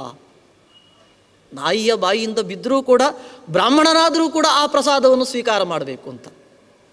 ಯದ್ಯಪಿ ನಾಯಿ ಅಂದ್ರೇ ಅದು ಅಮೇಧ್ಯವನ್ನು ತಿನ್ನುವಂತಹ ನಾಯಿಯ ಬಾಯಿ, ಅದರಿಂದ ಬಿದ್ದಂತಹ ಪ್ರಸಾದವನ್ನು ಸ್ವೀಕರಿಸುವುದುಂಟೆ. ನಾಯಿ ಮುಟ್ಟಿದ್ದನ್ನೆಲ್ಲ ಅಪವಿತ್ರ ಅಂತ ಬಿಡಲಿಕ್ಕೆ ಹೇಳಿದ್ದಾರೆ, ಈ ಪ್ರಸಾದವನ್ನು ಹೇಗೆ ಸ್ವೀಕಾರ ಮಾಡುವುದು? ಆದರೆ ಈ ಪುರಾಣ ಈ ರೀತಿ ಹೇಳ್ತಾ ಆ ಭಗವಂತನ ಪ್ರಸಾದ ಅಂದರೆ ಎಷ್ಟು ದೊಡ್ಡದು, ದೇವರಿಗೆ ಸಮರ್ಪಿತವಾಗಿದ್ದರೂ ಸಾಕು ಅದು ಇಷ್ಟು ಮಹತ್ವವುಳ್ಳದ್ದು ಅಂತ ಹೇಳ್ತದೆ. ನಾವು ನಿತ್ಯವೂ ಕೂಡ ಆ ಭಗವಂತನ ಪ್ರಸಾದವನ್ನು ಭುಂಜಿಸುವಂತಹ ಭಾಗ್ಯವನ್ನು ಪಡೆದಿದ್ದೇವೆ ಅಂದರೆ ಅದು ದೇವರ ಎಷ್ಟು ದೊಡ್ಡ ಅನುಗ್ರಹ. ಪ್ರಾಪ್ತ ಮಾತ್ರೇಣ ಭೋಕ್ತವ್ಯಂ ನಾತ್ರ ಕಾರ್ಯ ವಿಚಾರಣ. ದೇವರಿಗೆ ಅರ್ಪಿತವಾದಂತಹ ನೈವೇದ್ಯ ಸಿಕ್ಕಿತು ಅಂದರೆ ಸಾಕು, ಮತ್ತು ಅದರ ಬಗ್ಗೆ ವಿಚಾರಣೆ ಮಾಡಲಿಕ್ಕಿಲ್ಲ ಅಂತ ಹೇಳ್ತಾರೆ. ಉಪೋಷ್ಯ ತಿಷ್ಠತಾವಾಪಿ ನೋಪವಾಸಂಚ ಕುರುವತ ಅಶುಚಿರುವಾಪಿ ಅನಾಚಾರೋ ಮನಸ ಪಾಪಮಾಚರಂ. ಹೇಗೆ ಅಂತ ಕೇಳಿದರೆ, ದೇವರ ನೈವೇದ್ಯವನ್ನು ತಿನ್ನಬೇಕು, ಉಪವಾಸ ಮಾಡಿದರೆ ವಿಚಾರ ಮಾಡಲಿಕ್ಕಿಲ್ಲ ಅಂತ ಇರ್ತದೆ. ಕೆಲವು ಬಾರಿ ತುಂಬ ಹಸಿವಾಗ್ತಾ ಇದೆ, ಉಪವಾಸದಲ್ಲಿದ್ದಾರೆ, ಕೆಲವು ಬಾರಿ ಇನ್ನೇನು ಏಕಾದಶಿ ಉಪವಾಸ, ದ್ವಾದಶಿ ಮುಗಿದು ಹೋಗ್ತಾ ಇದೆ, ಆ ಹೊತ್ತಿಗೆ ಇನ್ನು ಪಾರಣೆ ಆದರೂ ಮಾಡಿಬಿಡಬೇಕು ಅಂತ, ಯದ್ಯಪಿ ದೇವರ ನೈವೇದ್ಯವನ್ನೇ ಪಾರಣೆ ಮಾಡಬೇಕು ಅಂತ ಅದು ಸಿಕ್ಕಿದಂತಹ ವಸ್ತು ಶುದ್ಧವೋ ಅಶುದ್ಧವೋ ನೋಡದೆ ಕೆಲವು ಬಾರಿ ತಿನ್ನುವಂತಹ ಸಂಭವ ಇರಬಹುದು. ಉಪವಾಸ ಮಾಡಲಿ, ಉಪವಾಸ ಮಾಡದೇ ಇರಲಿ, ಒಂದು ವೇಳೆ ದೇವರ ನೈವೇದ್ಯ ಸಿಕ್ಕಿತ ವಿಚಾರ ಮಾಡಲಿಕ್ಕಿಲ್ಲ. ಯಾರು ತಂದದ್ದು, ಹೇಗೆ ತಂದದ್ದು, ಯಾವುದರಲ್ಲಿ ತಂದದ್ದು, ಬಸ್ಸಲ್ಲಿ ತಂದದ್ದೋ, ಮಡಿಯಲ್ಲಿ ತಿಂದಿದ್ದಾರೋ ಇಲ್ವೋ, ಏನು ವಿಚಾರ ಮಾಡಲಿಕ್ಕಿಲ್ಲ ಅಂತ ಹೇಳ್ತಾರೆ. ಅಶುಚಿರುವಾಪಿ, ಅವನು ತಂದವನು ಅಶುಚಿಯಾಗಿದ್ದರೂ, ಅಶೌಚಾದಿಗಳಿದ್ದರೂ ಕೂಡ ಪರವಾಗಿಲ್ಲ. ಇನ್ನು ದುಷ್ಟ ಮನಸ್ಸಿನಿಂದ ತಂದಿದ್ದರೂ ಕೂಡ ಪ್ರಾಪ್ತ ಮಾತ್ರೇಣ ಭೋಕ್ತವ್ಯಂ, ಸಿಕ್ಕಿತೋ ದೇವರ ಪ್ರಸಾದ ಅಷ್ಟೇ. ದೇವರ ಪ್ರಸಾದವನ್ನು ಇಟ್ಟು ಸ್ವಲ್ಪ ವಿಚಾರ ಮಾಡೋಣ, ಯಾರು ತಂದದ್ದು ಏನು ಅಂತ, ಅಥವಾ ಈಗ ಇರಲಿ ಬೇರೆಯವರೆಲ್ಲ ಮನೆಯವರೆಲ್ಲ ಮಕ್ಕಳೆಲ್ಲ ಬರಲಿ ಆನಂತರ ತಿನ್ನೋಣ. ಪ್ರಾಪ್ತ ಮಾತ್ರೇಣ ಭೋಕ್ತವ್ಯಂ, ಮನೆಯಲ್ಲಿ ತಂದು ಇಟ್ಟು ಬಿಟ್ಟರೆ ಆ ದೇವರ ಪ್ರಸಾದಕ್ಕೆ ಅದು ಒಂದು ರೀತಿಯ ಅಗೌರವವನ್ನು ಕೊಟ್ಟ ಹಾಗೆ. ಬಂದ ತಕ್ಷಣ ದೇವರ ಪ್ರಸಾದವನ್ನು ಸ್ವೀಕಾರ ಮಾಡಬೇಕು. ಇನ್ನೇನು ಸ್ನಾನಾದಿಗಳಿಗೆ ಕಾಯುವಂತಹ ಒಂದು ಸಂಗತಿ ಇದೆ. ಇನ್ನೂ ಸ್ನಾನ ಆಗಲಿಲ್ಲ, ದೇವರ ಪ್ರಸಾದ ಕೊಟ್ಟರು, ಆ ಸ್ನಾನ ಆದ ನಂತರ ಹಚ್ಚಿಕೊಳ್ತೇನೆ ಅಂತ. ಹಚ್ಚಿಕೊಳ್ಳುವುದಾದರೆ ಸ್ನಾನಕ್ಕಿಂತ ಮೊದಲೂ ಕೂಡ ದೇವರ ಪ್ರಸಾದವನ್ನು ಹಚ್ಚಿಕೊಳ್ಳಬಹುದು. ದೇವರ ಪ್ರಸಾದವನ್ನು ಸ್ನಾನ ಮಾಡದೆ ಹಚ್ಚಿಕೊಂಡ ಅಂತೇಳಿ ದೇವರ ಪ್ರಸಾದ ಅದು ನಿರ್ಮಾಲ್ಯ, ಅದು ಹಾಳಾಗೋದಿಲ್ಲ. ದೇವರ ಪ್ರಸಾದ ಅದು ಯಾವತ್ತಿಗೂ ಕೂಡ ಪವಿತ್ರವೇ. ಈ ರೀತಿಯಾಗಿ ಪ್ರಾಪ್ತ ಮಾತ್ರೇಣ ಭೋಕ್ತವ್ಯಂ ನೈವೇದ್ಯಾನ್ನಂ ಜಗದ್ಭರ್ತು ಗಾಂಗಂ ವಾರಿ ಸಮಂ ದ್ವಯಂ. ಭಗವಂತನ ನೈವೇದ್ಯ ಅಂದರೆ ಅದು ಎಷ್ಟು ಪವಿತ್ರ ಅಂದರೆ, ದೃಷ್ಟೇ ಸ್ವರ್ಗಾದಿ ಸಂಪ್ರಾಪ್ತಿ ಭಕ್ಷಣ ಅಚ್ಚ ಅಘನಾಶನಂ. ಆ ಭಗವಂತನ ಪ್ರಸಾದವನ್ನು ಮತ್ತು ಗಂಗೆ ಇದು ಎರಡೂ ಕೂಡ ಸಮಾನ ಅಂತೆ. ಹೇಗೆ ಅಂದರೆ, ಕೇವಲ ದರ್ಶನ ಮಾತ್ರದಿಂದಲೇ ಎಲ್ಲ ಪಾಪಗಳು ಕೂಡ ಕ್ಷಯ ಆಗ್ತದೆ. ದರ್ಶನ ಮಾತ್ರದಿಂದ ಸ್ವರ್ಗಾದಿ ಪ್ರಾಪ್ತಿ, ಹಾಗೆ ದೇವರ ನೈವೇದ್ಯದ ಭಕ್ಷಣೆಯಿಂದ ಸಕಲ ಪಾಪಗಳು ಕೂಡ ಕ್ಷಯ ಆಗ್ತದೆ ಅಂತ ಇನ್ನು ಅನೇಕ ಮಾತುಗಳಲ್ಲಿ ದೇವರ ನಿರ್ಮಾಲ್ಯದ ಮಹತ್ವವನ್ನು ಇಲ್ಲಿ ನಿರೂಪಣೆ ಮಾಡಿದ್ದಿದೆ. ಸಾರಮೇತತ್ ಪ್ರಶಂಸಂತಿ. ಹೀಗೆ ಆ ಶಬರನ ಜೊತೆಗೆ ಈ ಬ್ರಾಹ್ಮಣ ವಿದ್ಯಾಪತಿಯ ಸಂಗಮವನ್ನು ಹೇಳ್ತಾ ಕೊನೆಯಲ್ಲಿ ಆ ಬ್ರಾಹ್ಮಣ ಹೇಳ್ತಾನೆ, ನಿನ್ನ ಈ ಗೆಳೆತನ ನನಗೆ ಯಾವತ್ತೂ ಬೇಕು. ಯಾಕೆ ನಿನ್ನ ಗೆಳೆತನ ಬೇಕು ಅಂತಂದರೆ, ನಿನ್ನ ಈ ಸಂಪರ್ಕದಿಂದ ನನಗೆ ದೇವರ ಪ್ರಸಾದ ಸಿಕ್ಕಿತು, ದೇವರ ನಿರ್ಮಾಲ್ಯ ಸಿಕ್ಕಿತು. ಅಪೂರ್ವವಾದಂತಹ ದೇವರ ವಸ್ತುಗಳನ್ನೆಲ್ಲ, ಗಂಧ, ಲೇಪನ, ಹೂವು, ಇದನ್ನೆಲ್ಲ ನೀನು ನನಗೆ ಕೊಟ್ಟಿದ್ದಿ. ಆದ್ದರಿಂದ ದೇವರ ಪ್ರಸಾದವನ್ನು ಕೊಡಿಸಿದಂತಹ, ದೇವರ ದರ್ಶನವನ್ನು ಮಾಡಿಸಿದಂತಹ ನಿನ್ನ ಸಜ್ಜನ ಸಂಘ ಅದು ನನಗೆ ಬೇಕು ಅಂತ ಕೇಳ್ತಾನೆ. ಹೀಗೆ ಹೇಳ್ತಾ ಪುರಾಣ ಲೋಕಕ್ಕೊಂದು ಸಂದೇಶವನ್ನು ಕೊಡ್ತದೆ. ಸಾರಮೇತತ್ ಪ್ರಶಂಸಂತಿ ಸಂಸಾರೇ ಭವಸಾಗರೇ. ಸಂಸಾರ ಅಂದರೆ ಅದು ತುಂಬ ಕೆಟ್ಟದು ಅಂತ ಅರ್ಥ. ಅಂದರೆ ಇದರಲ್ಲಿ ಸಾರ ಏನೂ ಇಲ್ಲ, ಆದರೆ ಒಂದು ಸಾರ ಇದೆ ಅಂತೆ. ವೈಷ್ಣವೇನ ಮಿತ್ರತ್ವಂ ದುಃಖ ಸಂಸಾರ ಪಾರದಂ. ಸಂಸಾರದಲ್ಲಿ ಒಂದು ಗುಣ ಏನು ಅಂತ ಕೇಳಿದರೆ ವೈಷ್ಣವರ ಮಿತ್ರತ್ವ. ಆದಷ್ಟು ಜೀವನದಲ್ಲಿ ವೈಷ್ಣವರ ಮೈತ್ರಿ ಮಾಡಬೇಕು. ವೈಷ್ಣವರ ಮೈತ್ರಿ ಮಾಡಿತು ಅಂದರೆ ನಮ್ಮ ಸಂಸಾರ ಸಾಗರವನ್ನೆಲ್ಲ ನಾವು ದಾಟಿದಂತೆ. ಸಂಸಾರದ ಸಾಗರದ ಪಾರವನ್ನು ದಡವನ್ನು ಆ ವೈಷ್ಣವರ ಸಂಘ ಎಂಬುದು ನಮಗೆ ಉಂಟು ಮಾಡ್ತದೆ. ವೈಷ್ಣವರಲ್ಲಿ ದೋಷಗಳು ಮನುಷ್ಯ ಸಹಜವಾಗಿರ್ಬೋದು, ಆದರೆ ಒಬ್ಬನ ವ್ಯಕ್ತಿಯಲ್ಲಿ ದೋಷ ಇದೆ ಅಂತ ಆತನನ್ನು ದೂರ ಮಾಡದೆ, ಅವನು ವೈಷ್ಣವನೋ ಅವನು ದುಷ್ಟನಾದರೂ ಕೂಡ ತೊಂದರೆ ಇಲ್ಲ, ನನಗೆ ಅವನ ಮಿತ್ರತ್ವ ಬೇಕು ಅಂತ ಎಲ್ಲರೂ ಕೂಡ ವೈಷ್ಣವನ ಮಿತ್ರತ್ವವನ್ನು ಬೆಳೆಸಬೇಕು ಅಂತ ಹೀಗೆ ಪುರಿಕ್ಷೇತ್ರದ ಮಹಾತ್ಮೆಯನ್ನು ಹೇಳ್ತಾ ಅಲ್ಲಿ ಮುಂದೆ ಇಂದ್ರದ್ಯುಮ್ನ ರಾಜ ಯಾವ ರೀತಿಯಾಗಿ ದೇವಾಲಯಾದಿಗಳನ್ನು ಕಟ್ಟಿಸಿದ, ಅಲ್ಲಿಂದ ಮತ್ತೆ ಉಪಕೃತರಾದಂತಹ ಭಕ್ತರು ಯಾರು, ಇದನ್ನೆಲ್ಲ ತುಂಬ ವಿಸ್ತಾರವಾಗಿ ವರ್ಣನೆ ಮಾಡ್ತಾ ಅಲ್ಲಿಯ ಇತರ ಕ್ಷೇತ್ರಗಳು, ಅಲ್ಲಿ ಮಾಡಿದಂತಹ ಶ್ರಾದ್ದದ ಮಹತ್ವ, ಇದನ್ನೆಲ್ಲ ತುಂಬ ವಿಸ್ತಾರವಾಗಿ ನಿರೂಪಣೆ ಮಾಡ್ತಾ ಮುಂದೆ ಕಾರ್ತಿಕ ಮಾಸದ ಮಹಾತ್ಮ್ಯವನ್ನು ಮುಂದೆ ಹೇಳಲಿಕ್ಕೆ ಶುರು ಮಾಡ್ತಾರೆ. ಕಲವು ಕಲುಷಚಿತ್ತಾನಾಂ ನರಾಣಾಂ ಪಾಪಕರ್ಮಣಾಂ ಸಂಸಾರಾಬ್ಧೋ ನಿಮಗ್ನಾನಾಂ ಅನಾಯಾಸೇನ ಕಾಗತಿ ಎಂಬುದಾಗಿ ಪ್ರಶ್ನೆ ಮಾಡ್ತಾರೆ ಋಷಿಗಳು. ಜೈಮಿನಿಯಲ್ಲಿ ಶೌನಕಾದಿಗಳು ಪ್ರಶ್ನೆ ಮಾಡ್ತಾರೆ. ಕಲಿಯುಗದಲ್ಲಿ ಮನಃಶುದ್ಧಿ ಅಂತ ಹೇಳುವಂಥದ್ದು ಬಹಳ ಕಷ್ಟ. ಸಾಧನೆ ಮಾಡಬೇಕು ಅಂತಂದರೆ ಮನಃಶುದ್ಧಿ ಬೇಕು. ಆದರೆ ಮನಃಶುದ್ಧಿಯನ್ನು ಸಂಪಾದನೆ ಮಾಡು ಕಲಿಯುಗದಲ್ಲಿ ಅದು ಸಾಧ್ಯ ಇಲ್ಲ. ಇನ್ನು ಆಯುಷ್ಯ ಅದು ಅಲ್ಪಾಯುಷ್ಯ. 100 ವರ್ಷ ಅಂತ ಹೇಳಿದರೂ ಕೂಡ 100 ವರ್ಷ ಸಿಕ್ಕುವುದಿಲ್ಲ. ಹೆಚ್ಚಂದರೆ 60 ವರ್ಷ ಆಯುಷ್ಯ. ಇನ್ನೇನು ಮಹಾಪುಣ್ಯ ಮಾಡಿದವರಿಗೆ 80 ವರ್ಷಗಳ ಆಯುಷ್ಯ ಸಿಗಬಹುದು. ಇಂತಹ ಸಮಯದಲ್ಲಿ ಹೇಗೆ ಸಾಧನೆಯನ್ನು ಮಾಡಬೇಕು, ಸಂಸಾರದ ಪಾರವನ್ನು ದಾಟುವಂತಹ ಉಪಾಯ ಯಾವುದು ಅಂತ ಅನಾಯಾಸವಾಗಿ ಸುಲಭವಾಗಿ ಪುಣ್ಯ ಸಂಪಾದನೆ ಮಾಡಬೇಕು, ಜನ್ಮ ಸಾರ್ಥಕ ಮಾಡಿಕೊಳ್ಬೇಕು.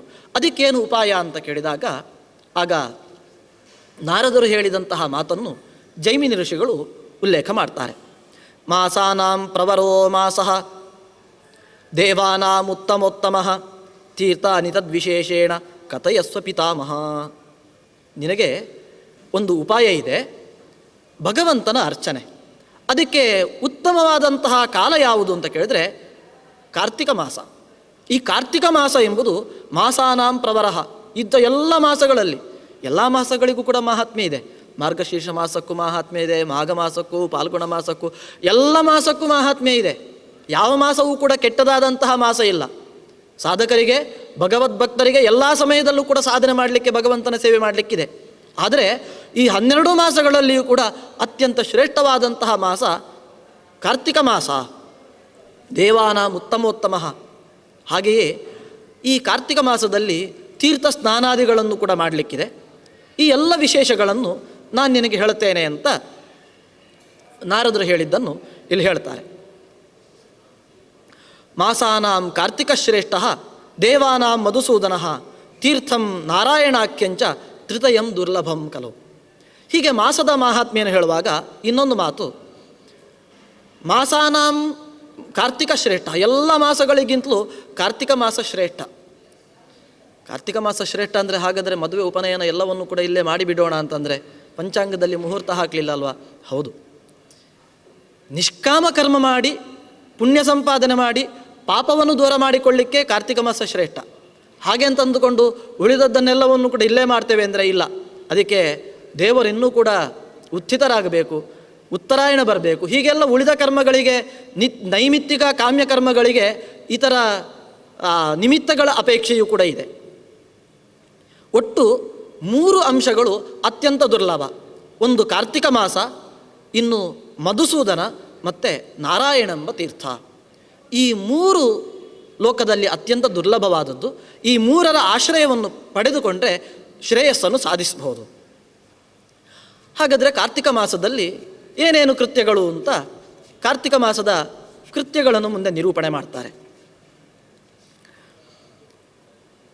ಅಶಕ್ತೋ, ವಿಶೇಷವಾಗಿ ಕಾರ್ತಿಕ ಮಾಸದಲ್ಲಿ ದೀಪದ ಮಹತ್ವವನ್ನು ಹೇಳ್ತಾರೆ.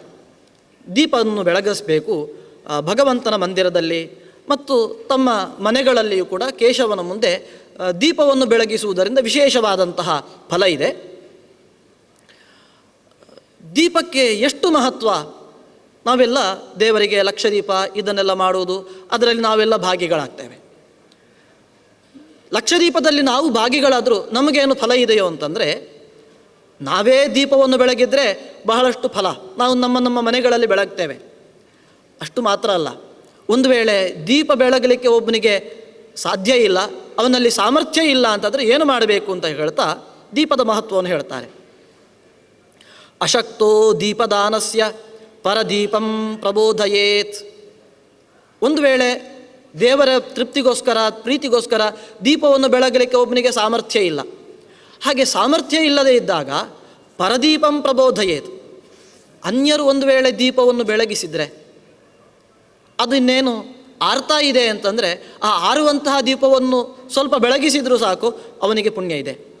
ಪರದೀಪಂ ಪ್ರಬೋಧಯೇತ್ ತಸ್ಯವ ರಕ್ಷಣಂ ಕುರಿಯಾತ್ ವಾತಾದಿಭ್ಯ ಪ್ರಯತ್ನತಃ. ಪರರು ಉರಿಸಿದಂತಹ ದೀಪಕ್ಕೆ ಎಣ್ಣೆ ಹಾಕುವುದು, ಆದ್ದರಿಂದ ಅದು ಬೆಳಗ್ತದೆ. ಇನ್ನು ಜೋರು ಗಾಳಿ ಬರ್ತಾ ಇದೆ, ಮಸಿಯಾಗಿದೆ, ಇನ್ನೇನು ಆರಿ ಹೋಗ್ತದೆ ಅಂತಾದರೆ ಅದನ್ನು ಮಸಿಯನ್ನು ತೆಗೆದು ಮತ್ತು ಗಾಳಿಗಳು ಬರದಂತೆ ಅದನ್ನು ರಕ್ಷಣೆ ಮಾಡಿದರೆ ಇದೂ ಕೂಡ ಕಾರ್ತಿಕ ಮಾಸದಲ್ಲಿ ದೀಪದಾನ ಮಾಡಿದಂತಹ ಫಲವನ್ನು ಕೊಡ್ತದೆ ಅಂತ. ಕೃಷ್ಣದೇವರಿಗೆ ಉತ್ಸವ ಆಗ್ತದೆ. ಉತ್ಸವ ಆದಾಗ ಎಲ್ಲ ಕಡೆಯೂ ಕೂಡ ಹಣತೆ ಎಲ್ಲ ಇಡುವುದು, ಅದಕ್ಕೆ ಬತ್ತಿಡುವುದು, ಎಣ್ಣೆ ಹಾಕುವುದು, ಇದೆಲ್ಲವೂ ಕೂಡ ಕಾರ್ತಿಕ ಮಾಸದಲ್ಲಿ ನಾವು ದೀಪ ಬೆಳಗಿದಂತಹ ಫಲಕ್ಕೆ ಅದು ಕಾರಣ ಆಗ್ತದೆ. ಮತ್ತು ಮಳೆ ಬರ್ತದೆ ಅಥವಾ ಗಾಳಿ ಬರ್ತದೆ ಅಂತಂದರೆ ಆ ದೀಪದ ರಕ್ಷಣೆಯನ್ನು, ದೇವರ ಉತ್ಸವ ಬರ್ತದೆ, ಆ ದೇವರ ಮುಂದೆ ಈ ದೀಪ ಬೆಳಗ್ತಾ ಇರಬೇಕು ಅಂತ ಅಂದುಕೊಂಡು ಅದನ್ನು ಉರಿಸ್ತಾ ಇದ್ದರೂ ಕೂಡ ಆ ದೀಪವನ್ನು ದೀಪದಾನ ಮಾಡಿದಂತಹ ಫಲ ಬರ್ತದೆ ಅಂತ ಈ ಕಾರ್ತಿಕ ಮಾಸದಲ್ಲಿ ದೀಪದಾನದ ಮಹತ್ವವನ್ನು ಹೇಳ್ತಾರೆ. ಹೀಗೆ ಹೇಳ್ತಾ ಕಾರ್ತಿಕ ಮಾಸದಲ್ಲಿ ವಿಶೇಷವಾಗಿ ಗುರುಗಳ ಸಂತೋಷವನ್ನು ಸಂಪಾದನೆ ಮಾಡಬೇಕು. ಗುರವು ತುಷ್ಟೇತು ತುಷ್ಟಾಸ್ಯು ದೇವಾ ಸರ್ವೇ ಸವಾಸವಾಹ. ಗುರವು ರುಷ್ಟೇ ಚ ರುಷ್ಟಾಸ್ಯು ದೇವಾ ಸರ್ವೇ ಸವಾಸವಾಹ. ಗುರುಗಳ ತುಷ್ಟಿಯನ್ನು ಮಾಡುವುದರಿಂದ ತುಂಬ ಪ್ರಯೋಜನ. ಒಂದು ವೇಳೆ ಗುರುಗಳು ತುಷ್ಟರಾದರು ಅಂತಾದರೆ ಎಲ್ಲ ದೇವತೆಗಳು ಕೂಡ, ದೇವಾ ಸರ್ವೇ ಸವಾಸವಾಹ, ಇಂದ್ರಾದಿ ದೇವತೆಗಳು ಕೂಡ ತೃಪ್ತರಾಗ್ತಾರಂತೆ. ಆದ್ದರಿಂದ ಹರಿಯನ್ನು, ದೇವತೆಗಳನ್ನು ತೃಪ್ತಿಪಡಿಸುವ ದೊಡ್ಡದಾದಂತಹ ಮಾರ್ಗ ಯಾವುದು ಅಂತಂದರೆ ಗುರುಗಳ ಸೇವೆ ಮಾಡುವುದು, ಗುರುಗಳನ್ನು ಖುಷಿಪಡಿಸುವುದು. ಒಂದು ವೇಳೆ ಗುರೌರುಷ್ಟೇ ಚ ರುಷ್ಟಾಸ್ಯು, ಒಂದು ವೇಳೆ ಗುರುಗಳೇ ರುಷ್ಟರಾದರು, ಸಿಟ್ಟುಕೊಂಡ್ರು ಅಂತಂದರೆ ಎಲ್ಲ ದೇವತೆಗಳು ಕೂಡ ಸಿಟ್ಟುಕೊಂಡಂತೆ. ಶಂಕೋದಕಂ ಹರೇರ್ಭಕ್ತಿ ನಿರ್ಮಾಲ್ಯಂ ಪಾದಯೋರ್ಜಲಂ ಚಂದನಂ ಧೂಪಶೇಷಂಚ ಬ್ರಹ್ಮಹತ್ಯಾಪಹಾರಕಂ.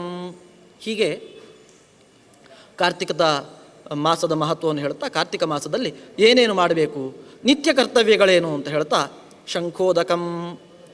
ಶಂಖೋದಕವನ್ನು ಸ್ವೀಕಾರ ಮಾಡಬೇಕು. ಶಂಖೋದಕವನ್ನು ತಲೆಗೆ ಪ್ರೋಕ್ಷಣೆ ಮಾಡಿಕೊಳ್ಳುವಂಥದ್ದು. ಇನ್ನು ಹರೇರ್ಭಕ್ತಿ, ಹರಿಯನ್ನು ಭಕ್ತಿ ಮಾಡುವುದು. ನಿರ್ಮಾಲ್ಯಂ ಪಾದಯೋರ್ಜಲಂ, ಭಗವಂತನ ಅರ್ಪಿಸಿದಂತಹ ನಿರ್ಮಾಲ್ಯ, ಅವನ ಅಭಿಷೇಕದ ನೀರು. ಚಂದನಂ ಧೂಪಶೇಷಂಚ, ಭಗವಂತನಿಗೆ ಅರ್ಪಿಸಿದಂತಹ ಗಂಧ. ಇನ್ನು ಧೂಪಶೇಷಂಚ, ದೇವರಿಗೆ ಧೂಪವನ್ನು ತೋರಿಸುವುದಿದೆ. ಆ ಧೂಪವನ್ನು ಉಳಿದಂತಹ ಆ ಧೂಪದ ಶೇಷ ಏನಿದೆ ಅದನ್ನು ಧಾರಣೆ ಮಾಡಿದರೂ ಕೂಡ ಬ್ರಹ್ಮಹತ್ಯಾಪಹಾರಕಂ, ಬ್ರಹ್ಮಹತ್ಯೆಯೇ ಮೊದಲಾದಂತಹ ದೊಡ್ಡ ದೊಡ್ಡ ದೋಷವನ್ನೂ ಕೂಡ ಪರಿಮಾರ್ಜನೆ ಮಾಡುವಂಥದ್ದು ಭಗವಂತನ ಶಂಖೋದಕ.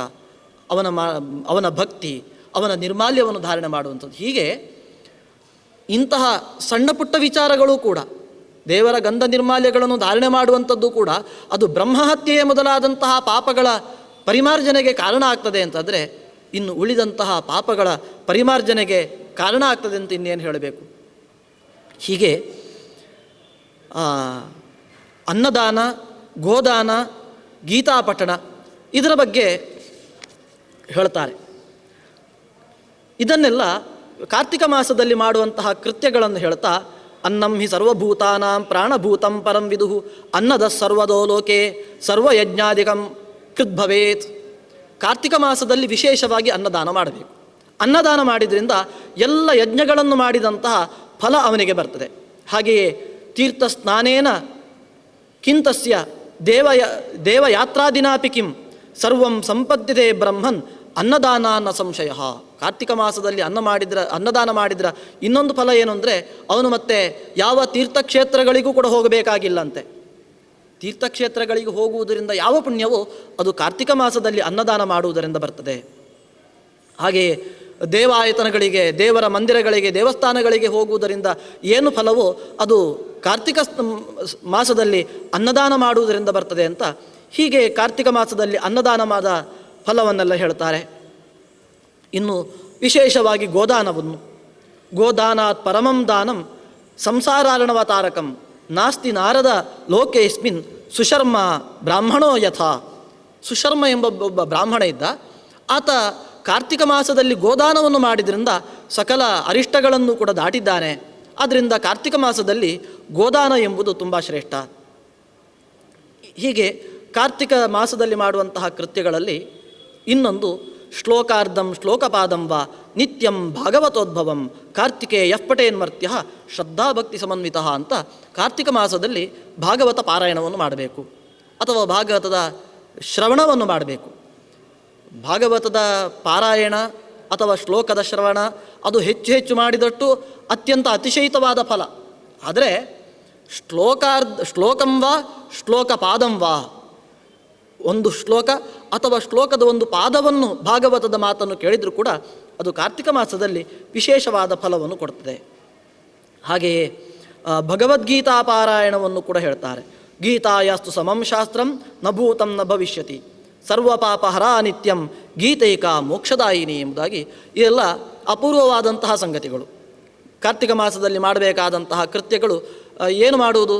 ಕಾರ್ತಿಕ ಮಾಸ ತುಂಬ ಒಳ್ಳೆಯದಂತೆ ಏನು ಮಾಡುವುದು ಅಂದರೆ ಇಷ್ಟನ್ನೆಲ್ಲ ಮಾಡಲಿಕ್ಕೆ ಹೇಳ್ತಾರೆ. ಸರ್ವಶಾಸ್ತ್ರ ಸಮಂ, ಗೀತೆ ಒಂದು ಅದು ಎಲ್ಲ ಶಾಸ್ತ್ರಗಳಿಗೆ ಸಮಾನವಾದದ್ದು. ಆದ್ದರಿಂದ ಗೀತೆಯನ್ನು ಪಾರಾಯಣ ಮಾಡಿದ್ರು ಅಂತಂದರೆ ಎಲ್ಲ ಶಾಸ್ತ್ರಗಳನ್ನು ಕೂಡ ಪಾರಾಯಣ ಮಾಡಿದ ಹಾಗೆ. ಏಕೇನ ಅಧ್ಯಾಯ ಪಾಠೇನ ಸರ್ವಪಾಪ ಕೃತೋಪಿ ಚ ಮುಚ್ಯಂತೆ ನರಕಾತ್ ಘೋರಾತ್ ಜಡೋ ವೈ ಬ್ರಾಹ್ಮಣೋ ಯಥ. ಸಮಗ್ರ ಗೀತೆಯನ್ನು ಪಾರಾಯಣ ಮಾಡಲಿಕ್ಕೆ ತುಂಬ ಕಷ್ಟ ಇದೆ. ಸರಿಯಾಗಿ ಓದಲಿಕ್ಕೆ ಬರುವವರಿಗೇನೆ ಸುಮಾರು 1.5-2 ಗಂಟೆ ಬೇಕು ಗೀತೆ ಪಾರಾಯಣ ಮಾಡೋದಕ್ಕೆ. ವರ್ಷಕ್ಕೊಂದು ಬಾರಿ ಕಾರ್ತಿಕ ಮಾಸದಲ್ಲಿ ಓದುವುದಂದರೆ ಇನ್ನೇನು ಕಷ್ಟ ಆಗಬೇಕು. ಆದ್ದರಿಂದ ಸಮಗ್ರ ಗೀತೆಯನ್ನು ಪಾರಾಯಣ ಮಾಡಲಿಕ್ಕಾಗುವುದಿಲ್ಲ ಅಂದರೆ ಒಂದು ಅಧ್ಯಾಯವನ್ನಾದರೂ ಕೂಡ ಪಾರಾಯಣ ಮಾಡಿ, ಒಂದು ಅಧ್ಯಾಯವನ್ನು ಪಾರಾಯಣ ಮಾಡಿದರೂ ಕೂಡ ಎಲ್ಲ ಪಾಪಗಳಿಂದಲೂ ಕೂಡ ಮುಕ್ತಿಯನ್ನು ಪಡೆಯಬಹುದು. ಹಾಗೆ ಶಾಲಗ್ರಾಮ ಶಿಲೆ, ಇದರ ದಾನವನ್ನು ಮಾಡಬೇಕು. ಶಾಲಿಗ್ರಾಮ ಶಿಲಾದಾನಂ ಯಕ್ಕುರಿಯಾತ್ ಕಾರ್ತಿಕೇ ಪುನಃ ತಸ್ಯ ಪುಣ್ಯಸ್ಯ ವಿಶ್ರಾಂತಿ ವಿಷ್ಣುನ ನ ನಿರೂಪಿತ. ಎಲ್ಲ ದಾನಕ್ಕೂ ಕೂಡ ಒಂದೊಂದು ಪುಣ್ಯ ಅಂತ ಇದೆ. ಅಷ್ಟು ಪುಣ್ಯ ಇಷ್ಟು ಪುಣ್ಯ ಅಂತ ಅದರಲ್ಲಿ ಶಾಸ್ತ್ರದಲ್ಲಿ ಹೇಳಿದ್ದು ಅದು ನಿರೂಪಿತವಾಗಿದೆ. ಇನ್ನು ಕೆಲವರಿಗೆ ಗೊತ್ತಿರಬಹುದು ಎಷ್ಟು ಪುಣ್ಯ ಅಂತ. ಆದರೆ ಶಾಲಗ್ರಾಮ ಶಿಲೆಯ ದಾನ ಅದಕ್ಕೆ ಬಹಳ ಪುಣ್ಯ ಅಂತೆ. ಎಷ್ಟು ಪುಣ್ಯ ಅಂದರೆ ಹೇಳಲಿಕ್ಕೆ ಬರುವುದಿಲ್ಲ. ಒಂದು ವೇಳೆ ಕಾರ್ತಿಕ ಮಾಸದಲ್ಲಿ ಶಾಲಗ್ರಾಮ ದಾನ ಮಾಡಿದರು ಅಂತಂದರೆ ಅದರ ಪುಣ್ಯ ಹೇಳಲಿಕ್ಕೆ ಬರುವುದಿಲ್ಲ. ಎಷ್ಟು ಅಂದರೆ ಸರ್ವಜ್ಞನಾದವನು ಭಗವಂತನಿಗೂ ಕೂಡ ಹೇಳಲಿಕ್ಕೆ ಬರುವುದಿಲ್ಲ ಅಂತ. ಭಗವಂತನಿಗೆ ಹಾಗಾದರೆ ಅದರ ಜ್ಞಾನ ಇಲ್ವ ಅಂದರೆ ಅಲ್ಲ, ಗೊತ್ತಾಗುವುದಿಲ್ಲ ಎಂಬ ಅರ್ಥದಲ್ಲಿ ತಾತ್ಪರ್ಯ ಅಲ್ಲ, ಬಹಳ ಪುಣ್ಯ ಉಂಟು ಅಂತ ಹೇಳುವಲ್ಲಿ ತಾತ್ಪರ್ಯ. ನಮಗೆ ಇನ್ನು ಮುಂದೆ ಕಾರ್ತಿಕ ಮಾಸ ಬರಲಿಕ್ಕಿದೆ. ಅದರಲ್ಲಿ ಮಾಡಬೇಕಾದಂತಹ ಅನೇಕ ಕರ್ತವ್ಯಗಳು ಇಲ್ಲಿ ಕೇವಲ ಕೆಲವನ್ನು ಮಾತ್ರ ನಿರೂಪಣೆ ಮಾಡಿದ್ದು. ಇನ್ನು ಮುಂದಿನ ಅಧ್ಯಾಯದಲ್ಲಿ ಇನ್ನೂ ಹೆಚ್ಚಿನದಾದದ್ದು. ವಿಶೇಷವಾಗಿ ಮುಂದೆ ದೀಪಾವಳಿ ಬರಲಿಕ್ಕಿದೆ. ದೀಪಾವಳಿಯ ಆರಂಭ ಯಾವತ್ತಿನಿಂದ ಎಷ್ಟು ದಿನಗಳಲ್ಲಿ ಏನೇನೆಲ್ಲ ಮಾಡಲಿಕ್ಕಿದೆ. ಮುಂದಿನ ಚತುರ್ದಶಿಗೆ ನಾವೆಲ್ಲ ರೆಡಿಯಾಗಬೇಕು. ತ್ರಯೋದಶಿಗೇನೆ ಮತ್ತಲ್ಲಿ ಯಮದೀಪ ಇಡಬೇಕು, ನರಕ ಚತುರ್ದಶಿ, ಬಲಿಯ ಪೂಜೆ, ಲಕ್ಷ್ಮೀ ಪೂಜೆ ಇದನ್ನೆಲ್ಲ ಮಾಡಲಿಕ್ಕಿದೆ. ಪ್ರತಿ ವರ್ಷವೂ ನಾವೆಲ್ಲ ಮಾಡ್ತೇವೆ. ಆದರೆ ಪುರಾಣ ಹೇಗೆ ಮಾಡಲಿಕ್ಕೆ ಹೇಳಿದೆ ಅದು ತುಂಬ ದೊಡ್ಡದಾದಂತಹ ಸಂಗತಿ.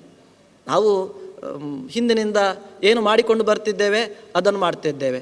ಅದರಲ್ಲಿ ಪರಂಪರೆಯಲ್ಲಿ ಎಲ್ಲೋ ಒಂದಷ್ಟು ಬಾರಿ ತಪ್ಪಿ ಹೋಗಿರುವಂತಹ ಸಂಭವವೂ ಇದೆ. ಅದರಿಂದ ಪುರಾಣ ಏನು ಹೇಳಿದೆ ಅಂತ ತಿಳ್ಕೊಂಡಾಗ ನಮಗೆ ಅದನ್ನು ಯಥಾವತ್ತಾಗಿ ಆಚರಿಸಲಿಕ್ಕೆ ಸಾಧ್ಯವಾಗ್ತದೆ. ಈ ನಿಟ್ಟಿನಲ್ಲಿ ನಾವು ಸ್ಕಂದ ಪುರಾಣ ನಮಗೆ ಹೇಗೆ ಈ ಕಾರ್ತಿಕ ಮಾಸದಲ್ಲಿ ಆಚರಣೆಯನ್ನು ಮಾಡಬೇಕು ಅಂತ ಹೇಳಿದೆ.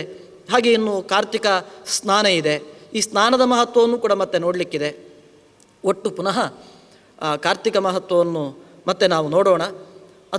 ಅದರ ಚಿಂತನೆಯನ್ನು ಮತ್ತೆ ನಾಳೆಯ ದಿನ ನಡೆಸೋಣ ಅಂತ ಹೇಳ್ತಾ ಇವತ್ತಿನ ಈ ಸ್ಕಂದ ಪುರಾಣದ ಚಿಂತನೆ ಕಾಯೇನ ವಾಚಾ ಮನಸೇಂದ್ರಿಯೈರ್ವಾ ಬುದ್ಧ್ಯಾತ್ಮನಾ ವಾ ಅನುಸೃತಸ್ವಭಾವಃ ಕರೋಮಿ ಯದ್ಯತ್ ಸಕಲಂ ಪರಸ್ಮೈ ನಾರಾಯಣಾಯೇತಿ ಸಮರ್ಪಯಾಮಿ. ಶ್ರೀಕೃಷ್ಣಾರ್ಪಣಮಸ್ತು.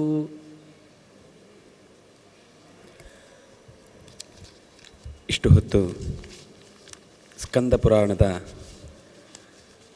ಚಿಂತನೆಯ ಅನೇಕ ಒಳಮಜಲುಗಳನ್ನು ನಿರೂಪಣೆ ಮಾಡಿದಂತಹ ಡಾಕ್ಟರ್ ಷಣ್ಮುಖ ಹೆಬ್ಬಾರವರಿಗೆ ಹೃತ್ಪೂರ್ವಕವಾದಂತಹ ಕೃತಜ್ಞತೆಗಳು. ಇವತ್ತು ನಡೀಬೇಕಿದ್ದಂತಹ ವಿಶೇಷ ಉಪನ್ಯಾಸದ ಚಿಂತನೆ ನಾಳೆಯಿಂದ ಅದು ಮುಂದುವರಿಯುವಂತಿದೆ. ಕಾರಣಾಂತರಗಳಿಂದ ಅದು ನಾಳೆಗೆ ಮುಂದೂಡಲ್ಪಟ್ಟಿದೆ. ನಾಳೆ ಈ ಉಪನ್ಯಾಸದ ಬಳಿಕ ಮತ್ತೆ ವಿಶೇಷ ಉಪನ್ಯಾಸದ ಮಾಲಿಕೆ ನಡೀಲಿಕ್ಕಿದೆ. ಇವತ್ತಿನ ಈ ಚಿಂತನೆಯನ್ನು ಇಲ್ಲಿಗೆ ಮುಕ್ತಾಯ ಮಾಡ್ತಾ ಮತ್ತೆ ನಾಳೆ 4:15 ಸರಿಯಾಗಿ ಸಿಗೋಣ ಅಂತ ಹೇಳ್ತಾ ಎಲ್ಲರಿಗೂ ಮತ್ತೊಮ್ಮೆ ನಮಸ್ಕಾರ.